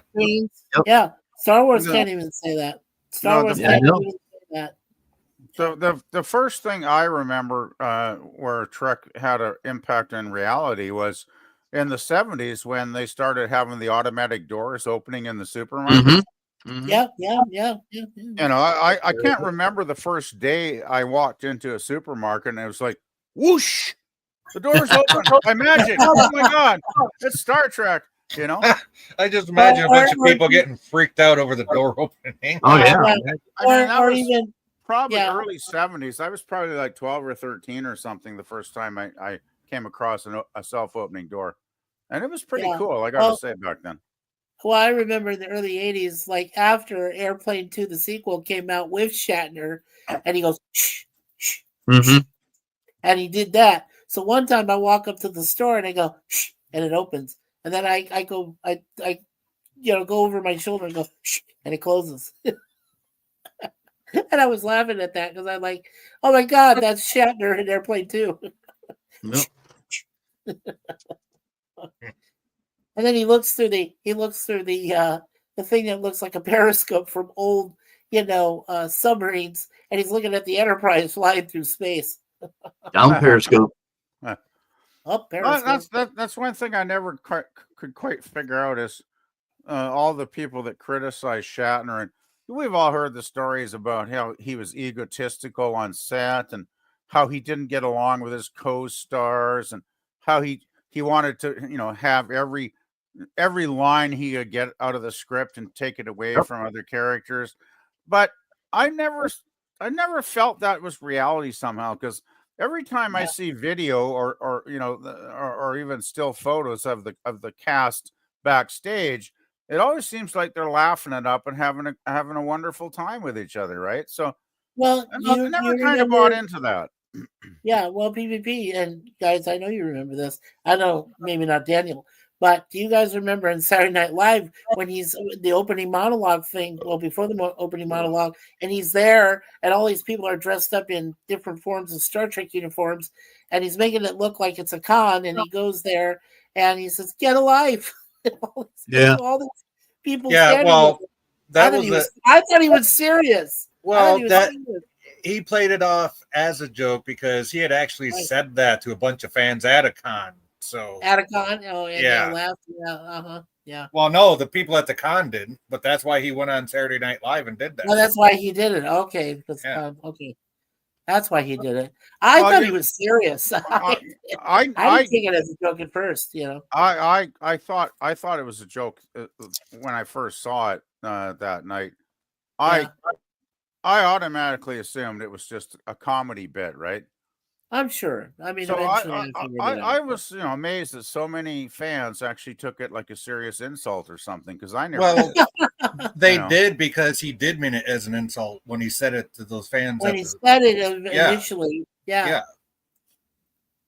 Yeah, that's weird. It was meant that way. It was in the dialogue. So, Well, of maybe, course, he must have improvised a few times himself, though. I think, I don't know. It's hard to put myself in the shoes of somebody's so incredibly famous that, I mean, put yourselves in Shatner's shoes, guys, for a minute. You've got hundreds of millions of people around planet Earth worshiping you like you're, Jesus or something, right? Pretty much. Let's face it. And there has to be a point at some days when you're just like, after you're like, having lunch or something, drinking a cup of coffee at a restaurant, and another bloody fan comes up. Oh, Mr. Shatner. Oh, you're my favorite actor. Can I get your autograph? And there must be a point where he's like, fuck me. I'm so sick of this. I mean, seriously, think about it, guys. Like, I don't know how I would deal with that level of fame because arguably there are better actors than Shatner. Okay, I'll give that, even though I think he's a damn good actor. I don't get the Shatner haters that, do the parody voices of him and all that garbage. But, I don't think there's many actors in the world that have that much adulation, right? I'll put it that way. Because let's face it, I mean, Star Trek fans are hardcore. If you're a real Star Trek fan, you are hardcore. And, we basically elevated these actors on pedestals, I think, over the years, did we not?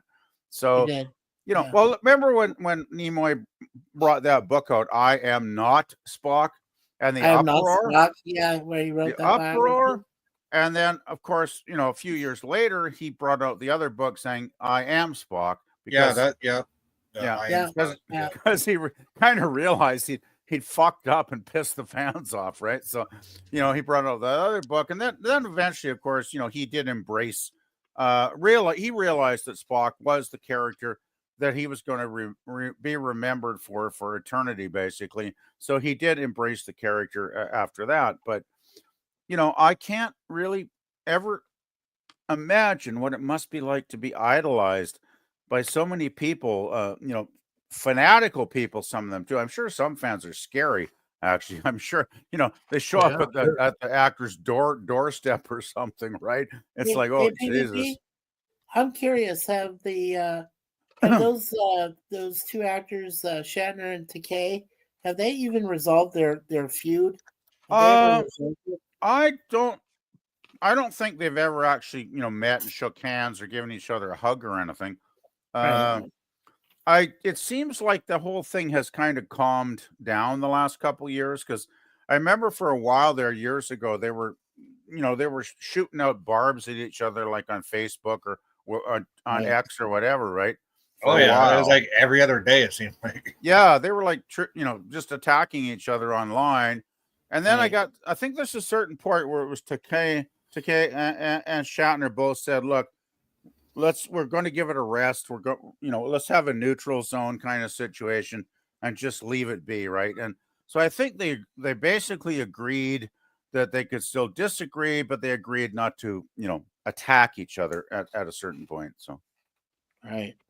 Because they must, I mean, I'm sure they must realize after a while that what's the point of it? What's the point? And the fans don't want to listen to it.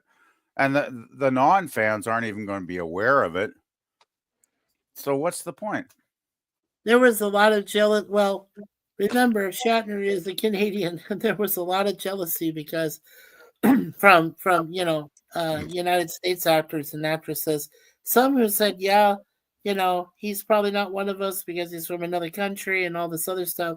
That's where some of the haters came in. But eventually, over time, they warmed up to him because they realized that he is multi-talented. I mean, T.J. Hooker, Boston Legal, all of those, different series he worked on and shows and stuff prove that he's more than just Captain Kirk. So he's already laid that claim. Hey, I always thought he was a good actor. Okay, there's like a handful of really crappy Star Trek episodes but the thing is, I think those are the ones where he tended to ham it up a bit, right? Because the scripts, he probably read the script and he realizes, oh fuck, this stinks, right? And then he's like, well, I can't take this shit seriously, so I'm just gonna have fun with it. And I think that's the handful of episodes where he did, probably overact to some degree, right? I think And- those episodes were the ones where that lawyer was going and rewriting scripts without anybody knowing. Yeah. Yeah, I mean, let's face it. Yeah. There's episodes like "Children Shall Lead." And the children shall lead. Yeah, really bad. Yeah, Oh, no, I know. that's probably my least favorite of the entire series. When I think about it, 'cause Well, there's when you think, nothing okay, in that. yeah, well, one reason I'm not big on it either. When you think about it, Melvin Belli was the only guy who actually talked to the Zodiac killer when he was around knocking off people in the Bay Area. So Well, that bothers me too. So another problem is Melvin couldn't act his way out of a paper bag either, which was with holes in it, and he's Yeah. drowning. Yeah, even if he had scissors to cut his way out, he still couldn't have escaped. It was Exactly. and those annoying kids. I mean, those Oh, children. I felt mean, bad. Well, there is only one child I felt bad for. That was the little blonde one played by Pamela Ferdin. And then when I remembered she did the voice of Lucy, I said, "Oh wait, this is the animated bitch who pulls the football away from Charlie Brown all the time." And he goes, and it falls on his ass. Kind of like karma. I'd call it karma. I call it karma. But let's see, what other bad episodes are there? Well, those hippie guys, hippie freaks that. The way Nimoy pulls out his thing. Yeah. Yeah. Oh, and wouldn't you know it, that is Salty Trekker's favorite episode. Go figure. Oh no way! Are you serious? That's got one of my least favorite actors in it too. Skip Homeboy, whatever the hell his last name is. I can't remember. Yeah, it also has Alan Napier in it too. So well, that's also, isn't that the episode that has the guy that played the old man in Devil's Rejects? Yes. Yeah. Yeah, it's so bad. I mean, Herbert. That's Herbert. And then Spock getting out his lyra or whatever his liar. musical. His liar. And he's jamming with the hippies. And what was that terrible Spock line in that episode? I feel with you, or some crazy shit. I feel with you guys, or feel with your. All they needed were some oversized sunglasses, some joints in their mouths, and a peace sign saying "groovy." Yeah. If they that episode reminded me, later on as I watched it in reruns in syndication, it reminded me of Woodstock in space.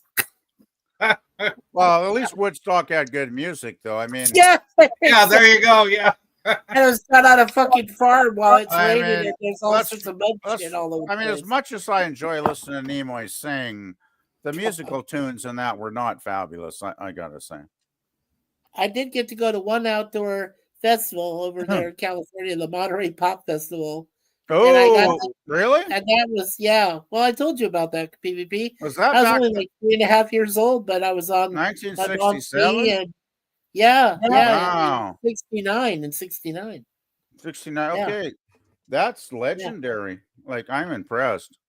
Yeah, no, I was too, but I was so little, the noise actually put my brother to sleep. Phil was not even a year old yet. My younger brother, it was putting him to sleep in the stroller, and my mom had me, I had me on her hip on one of her legs, and I'm watching all these bands and stuff, in the middle of a field outdoors near the bay, And I was like, wow. Didn't they have seating though for that? Like there were a lot of people in chairs. Well, no, most of us actually sat on grass. I know my mom and dad. We were on a blanket. We had to bring out a blanket. And it must have been farther back then, because I remember like up front there were people on chairs. Because I remember watching. I'm sure there were a few, right? but like I said, I'm only 3, so how would I really remember? But I know we were actually on the ground. That much I do know. So, well, the crazy thing is, you got to see people like Jimi Hendrix and the Who, and you probably don't even remember. Well, Hendrix never showed up, according to what my parents said. But he did have the Mamas and the Papas, and there was a few other bands. So. Hendrix, there's video of Hendrix playing Monterey Pop In 69. Yes. Oh Well, wow. if Okay. it's the same year, I mean, maybe Yeah, well, it's the same year. I was 3, so yeah, 69. I don't know yeah. if they had different if they had it every year or something, but Yeah. I remember the Hendrix played at night because it was dark. It was Well, we were nighttime there in the for most video, of the day, so and no, we that's couldn't be outside at night. Oh, But you yeah, might have missed them then because if maybe it we was missed multiple him. days, Yeah, Because maybe. I remember the footage because there's a whole set I think of Hendrix. Luckily, they filmed a lot of it. Thank goodness. And Oh yeah, thank goodness. that's a famous part where at the end of his set, Hendrix lights his guitar on fire with the Yes. the lighter fluid. Yeah, the lighter fluid thing. Which Yeah, sets his guitar on fire. It's like, Yeah. holy moly, this guy is really going for it. And then, of course, we got the Who on, I think, after him. And, then we got Pete Townsend smashing his guitar to pieces. So it was like, wow. That must have Wow. been a really fun show to see, I got to say. I bet it was. Yeah. Lemon says, "Have a good night, sci-fi. I'm out." Did you want to read what he said before that from Lemon PvP? Night, Lemon. Yeah. Did you want to read what he said before? Well, Night, Lemon. I'll have to go take a look on the other tab. I can bring it up It's here. right there. Oh, there's. PvP is hoping for replicator that can make him eggnog. Well, I just wish we had. I just think it'd be cool if we had replicators because Would. I wouldn't have to. Well, that put the grocery stores out of business, so wouldn't it? Yep. Hey, Doesn't it take? at least food prices would come down if we had them. Yeah. You know what I wish? That's what I'm saying. But it takes a lot of energy, right? I mean, tons of energy to create something like that, and to phase the food itself, in from practically nothing, Yeah, that would take a lot of technology for sure. I guess actually, vegetables growing in a field are still going to be far healthier because that's like real food, right? Like replicated lettuce is not going to be the same as real lettuce. I'm guessing. Yeah, it'll be Well, 95% water instead of 90. Yeah, but they do want to create if they do create a replicator, it's going to be in that the blocks, like they had it in the Star Trek episodes. They had them in blocks, like little cubes, right? That was supposed to be the food, or yeah, that was. I'm pretty much sure because of the budget back then. Like they were like, well, we can't afford to hire a cook to cook real food, so let's just do little. Jello blocks. Actually, there is a TOS episode where they talk about the cooks in the galley making the turkeys for Thanksgiving. Yep. And from my understanding, in TOS, it was reconstituted food. They actually needed food supplies aboard the ship, right? And we didn't get actual replicators until TNG. Oh, and don't forget, in Tomorrow's Yesterday, the guard that was beamed up, he asked for chicken soup, and the replicator made him actual chicken soup. Yeah. The transporter guy, he put his little floppy disk into the wall, and out came chicken soup. Well, I don't know. Yeah, I'm not sure though. I mean, I remember Trouble with Tribbles, and wasn't there the scene where Kirk orders coffee and chicken salad or something, and it comes chicken salad sandwich? Yeah, he says, "This is my chicken sandwich," and that was out of the replicator, was it not? And that was out of the replicator, right? Because they had taken over the replicators. That's true. I think they did have replicators at some point in TOS eventually. Yeah, that could create processed food. You know the two inventions I would really, really like to have seen reality would be the holodeck, which would be fabulous because just think about it. You could go in the holodeck every day, create the perfect woman of your dreams and run wild with her, right? Like that would be awesomely good. We are close to that with virtual reality visors. We are close to that right now. Yeah, but I mean, the holodeck could actually make a physical woman that was like physical, right? Like it might be a replica or something, but it was still like like we told Daniel earlier. PvP. I mean, they're putting AI into sex dolls now, so it's not. Yes, they are. Yeah, but I mean, I don't think a doll would ever replace an actual person. But lights and photons would, huh? Okay. Well, I mean, remember that episode where Riker falls in love with Minuet on TNG? Oh yeah, Minuet. Yes, like Minuet. You gotta admit, Minuet was pretty tempting. I gotta say, like I wouldn't mind. That's because the Binars wrote a specific program into the Enterprise computer to keep him occupied. So there you go. Well, I bet he was. I bet he was very occupied. Oh, he was. Well, yeah. and we even asked Daniel about it. He says, "I can't see myself making love to a machine." And I said, "Well, what if it's so realistic? You know, if the AI bot is so realistic as a woman, would you even know the difference? That's the scary part. You probably would date that woman. You probably would. You know what's the scary part, Mikey, is you could fall in love with it. Yes. And then you're falling. Essentially, realistically, you're falling in love with a thing, not a person. A thing, not a person, right? And that's like going into way sci-fi territory at that point, is it not? Oh, that's a gray area, man. That's scary shit, gray. Yeah. Well, remember the Firefly movie Serenity, right? Where Mr. Universe has his love bot or whatever. Yeah. I imagine we're getting close to that. But I mean, the thing is too, I can't imagine the cost, because I guess they're cranking them out in Japan or somewhere, those sex bots, right? But it must still be quite expensive to actually be able to afford that kind of thing. So, well, that's three things I hope we eventually get to see in our lifetime. I want to see a transporter pad. I want to transport to some other place. I want to see the replicator actually make food, to replicate it. And the other thing I want to see is I want to go to one of the planets.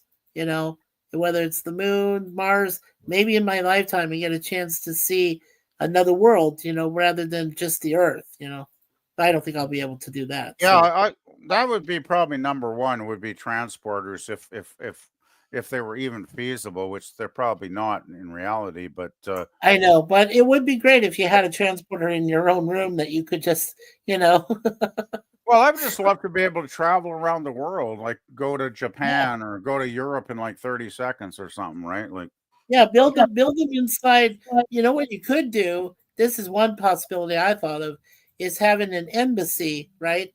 And putting, revitalize the embassies and put an actual transporter type system into each of those countries' embassies, and it would save on time having to wait, to enter a country. Because then all you would need is like a certain, form of identification, say similar to a passport, but it's a transporter type card or something like that. And you could just go ahead and transport to another country and just show your card. And as long as it's updated, you can transport to any place you want on the Earth. You have like a transporter pass code or something. Yeah, like a transporter pass that you could take from one country's embassy to another. So say if you're here in Canada and you want to go to Japan, and so you go to the embassy in Toronto and you show your transporter pass, you get on board the transporter, it takes you all the way over to Tokyo, where the embassy for Japan is, and as part that serves other countries, and you just land there and you show your pass, and they give you a certain amount of time you're allowed to visit the country, let's say 2 weeks or so. You have fun and then you go back. So yeah, I think private business would want to get on in the action though, and I actually believe they want to get on board with that. You'd have transporter businesses operating, right, where it's like a coffee shop instead it's a transporter shop where you just go and beam yourself somewhere. Yeah. and don't pull a Dr. McCoy either. I tell you, I'd love to transport over to Japan, because I gotta say, those Japanese girls, oh, here we go, smoking hot or what? Seriously, what, Jim? You don't think about women? You gotta admit, Japanese women are beautiful. Japanese women are quite beautiful. I drove through Wendy's to get a burger last week, and I tell you, this Japanese girl at the window that you gave me the burger. Oh my God, she was 10 up, drop dead gorgeous, like beyond gorgeous, like just perfection, in the flesh, right? This girl was really sweet, I gotta say. And if you had the strength, you would have reached out from your window at the drive-thru.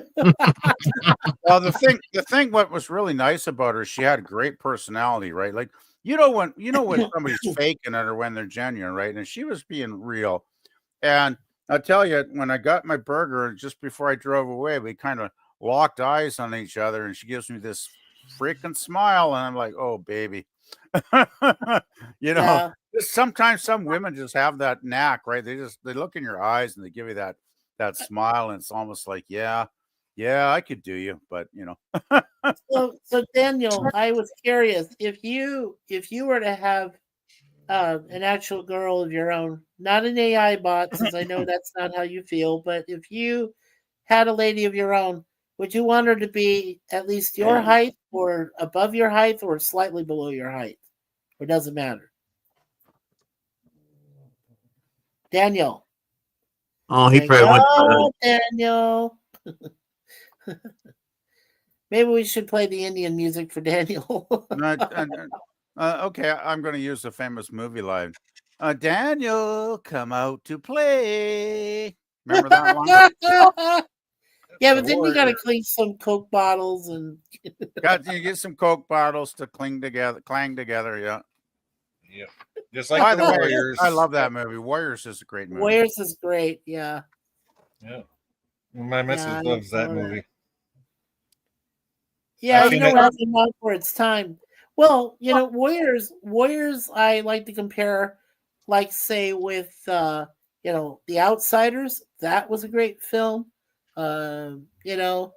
Rebellious people like that in Stand By Me, the kids and everything. There were those kind of coming of age films. Well, American Graffiti, Shut up, Wesley. Oh, that's a one.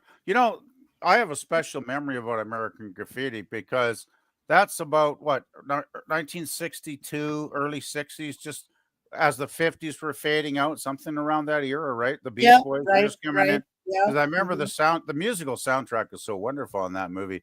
And still classic. Yeah, very good. And my sister was a Bobby Soxer back in those years, right? Like, because she was born in 1945, so she was a teenager in 62. And I went and saw the film with my sister and my mom when we were on holiday down in Victoria, right? We went. Now wait, you were born in 58, so when it came out, you were only 4. No. 58 to this movie came out in like 82 or something, did it not? Or 79? I thought it came out in 74. It was before Jaws came out. Okay, well, I would have been 16 or something then. Okay, all right. I was a teenager. That would be probably pretty close, I guess. Yeah. Yeah, you were probably 16 because. Yeah. Anyway, I give it the thumbs up stamp of approval as to authenticity, because when I watched it sitting next to my sister, and she lived it. I mean, she actually lived that time period, and she was like totally blown away by the movie, because it was like, from what she said to me, it's like it was totally accurate to the time she experienced back when she's a Bobby Soxer, right? Yeah. Like, okay. So you were 15. Yeah, you were 15 because it came out August 11th, 1973. So. Yeah, it would have been around 15 then. Okay. Yeah. I would have been just because I born in May, so I would have been a few months past my 15th birthday. Yeah. Yes. Yeah. So, but I just remember profoundly loving that film the first time I saw it. Of course, it helps to see these classics on a huge, big screen, which we did. But I remember my sister talking about it afterwards, and she loved the hell out of that movie.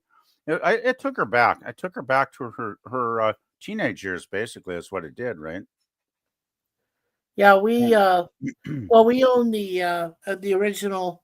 It's on a 2-disc DVD set, and it has the original and the sequel. So and the sequel.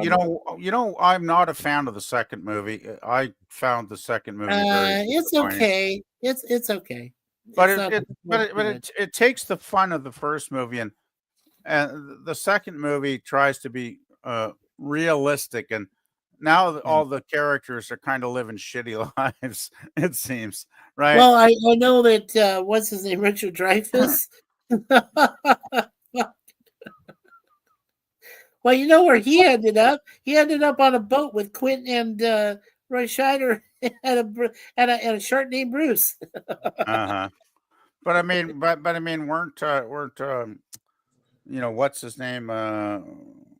The Cindy Williams character and Ron Howard. Well, Paul LeMat was good in that too. I liked him. Wasn't Paul LeMat didn't he die in that movie because he had that road accident? No, well, yeah, he died in the movie, but I mean, he later, well, he didn't. I think he died at a young age too, outside of the movie. No shit. He was a good actor. He didn't get enough credit for that role, but right. But the Ron Howard's character and Cindy Williams' character, they were married and fighting all the time.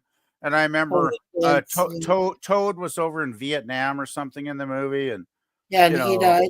Yeah, it was the first movie was so much fun, and the second movie took all the fun out of it, like just devoid of enjoyable entertainment value for me. Yeah, I agree. Yeah. That was one of those things where the sequel just didn't do it. Well, the thing is, that's why I'm not a believer in sequels, because I think there's very few that actually succeed or surpass the first film, right? You know, the only one that comes to mind is off the top of my head would be Empire Strikes Back, which I think is arguably a slightly better film than the first, than the original Star Wars. Yeah, and the other one too, Star Trek II: The Wrath of Khan, obviously better than the original Star Trek motion picture. Star Trek II, yeah, that saved the franchise, because Paramount was not happy with the box office on the first film, right? Even though I think it did make money, but it didn't make the kind of money, because the only reason the first Star Trek got greenlit was because of Star Wars. Let's face it, right? 2 years earlier. Oh yeah, they were in pre-production for Star Trek Phase 2 TV show. Phase 2, yeah. And when Star Wars came out, they're like, well, change of plans. So, yeah, it's like, why fuck around with a episodic weekly TV show when we can put out a big screen blockbuster and make hundreds of billions of dollars from the Star Trek fans? It's like, yeah, well, and then the trouble was they got a mediocre script and a director that liked to make movies. Well, he was great, David Lean, doing Lawrence of Arabia, one of my favorite films. But man, you don't want a sci-fi film as slowly paced as what he did with that movie, because I think they drew a lot from 2001 for that movie, I think too. Yeah, but it didn't have the depth of 2001. Like, it was basically a retread of the what was the second season episode with the satellite that got destroyed and rebuilt itself. Oh yeah, non sequitur. Yeah, Nomad. The Changeling. The Changeling. Yeah. And it was basically a reboot of the Changeling with Nomad, and that's basically what this was, because it was what Voyager collided with an alien. Yeah, but Voyager collided with an alien. Well, yeah, I know it. It was the Voyager's probe. Yeah, and then it became Voyager, and it was just like, this is the same damn episode. Basically they could have lifted the script from that second season show and basically used it for the movie, because it was pretty much the same concept, right? So, good night, Jim. Good night, Jim. I'm gonna be wrapping up soon, guys. Too. Yeah. Bye. Yeah, I should head out soon myself. So, but yeah, I mean, basically, I think they were thinking of canceling the series after the first film didn't perform, and then thankfully they got Nicholas Meyer in to come in and do Wrath of Khan, and credit to him. He was not familiar with Star Trek, but he sat his ass down and watched all 79 original series episodes, which that's an incredible thing to do. I mean, that's a guy, to me, that's taken his directing job very seriously for him to do that. And he arguably chose one of the best, absolute best episodes from the original series, Space Seed. Well, the thing is what he, I think, realized what that was the one episode that had a character that was strong enough to deserve to get a sequel kind of treatment.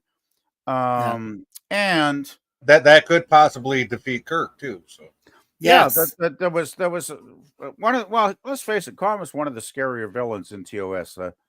For my money, and Ricardo Montalban, fabulous performance, great actor, and of course Meyer recognized, okay, he's still available, he's still acting, he's still kept himself in shape. This is like 15 years chronologically after that episode, so we can put Star Trek 2 15 years later after Kirk and Khan battled each other in the original episode. It all kind of fits together like a nice, neat little puzzle. And Meyer was kind of brilliant when he actually realized that, right? Hey, at least he didn't have tattoo on his side. They playing ball. Though to be fair, Jay, he probably would have made a cool sidekick on board on the bridge. Yeah, kick being the obvious working word there, because Khan literally would have punted him like a football. Absolutely. Okay. Well, I guess you're ready to close, Jay. So again, I'm honored and blessed to be a part of your panel, and thank you for having me, my friend. Well, thank you guys. Go ahead and shout out anything you want to shout out before you take off. Oh, alrighty. Well, let's see. Tomorrow, of course, I'm doing the episode Space Seed. Speaking of, I'm doing the TOS review of Space Seed tomorrow on our lunchtime with Mikey and Murdoch 2 at 12 noon Eastern time. And then Wednesday, 2 episodes of Get Smart. Thursday, 2 episodes of A-Team. But I'm going to be doing it very early because we got these bastard exterminators that are going to be coming by our apartment again, trying to get rid of our so-called bed bugs, which they failed at the first time. I won't go much more into it because they probably watch YouTube. So anyway, so I'll be doing that early on Thursday. But, Gorilla's got his Walton's on Friday, and then he says he's got a special surprise for us on Sunday Cinema. And I don't, I guessed it was going to be Lady Terminator from 1988, which is based out of Indonesia. And it's really a bizarre film. I've seen the trailers for it.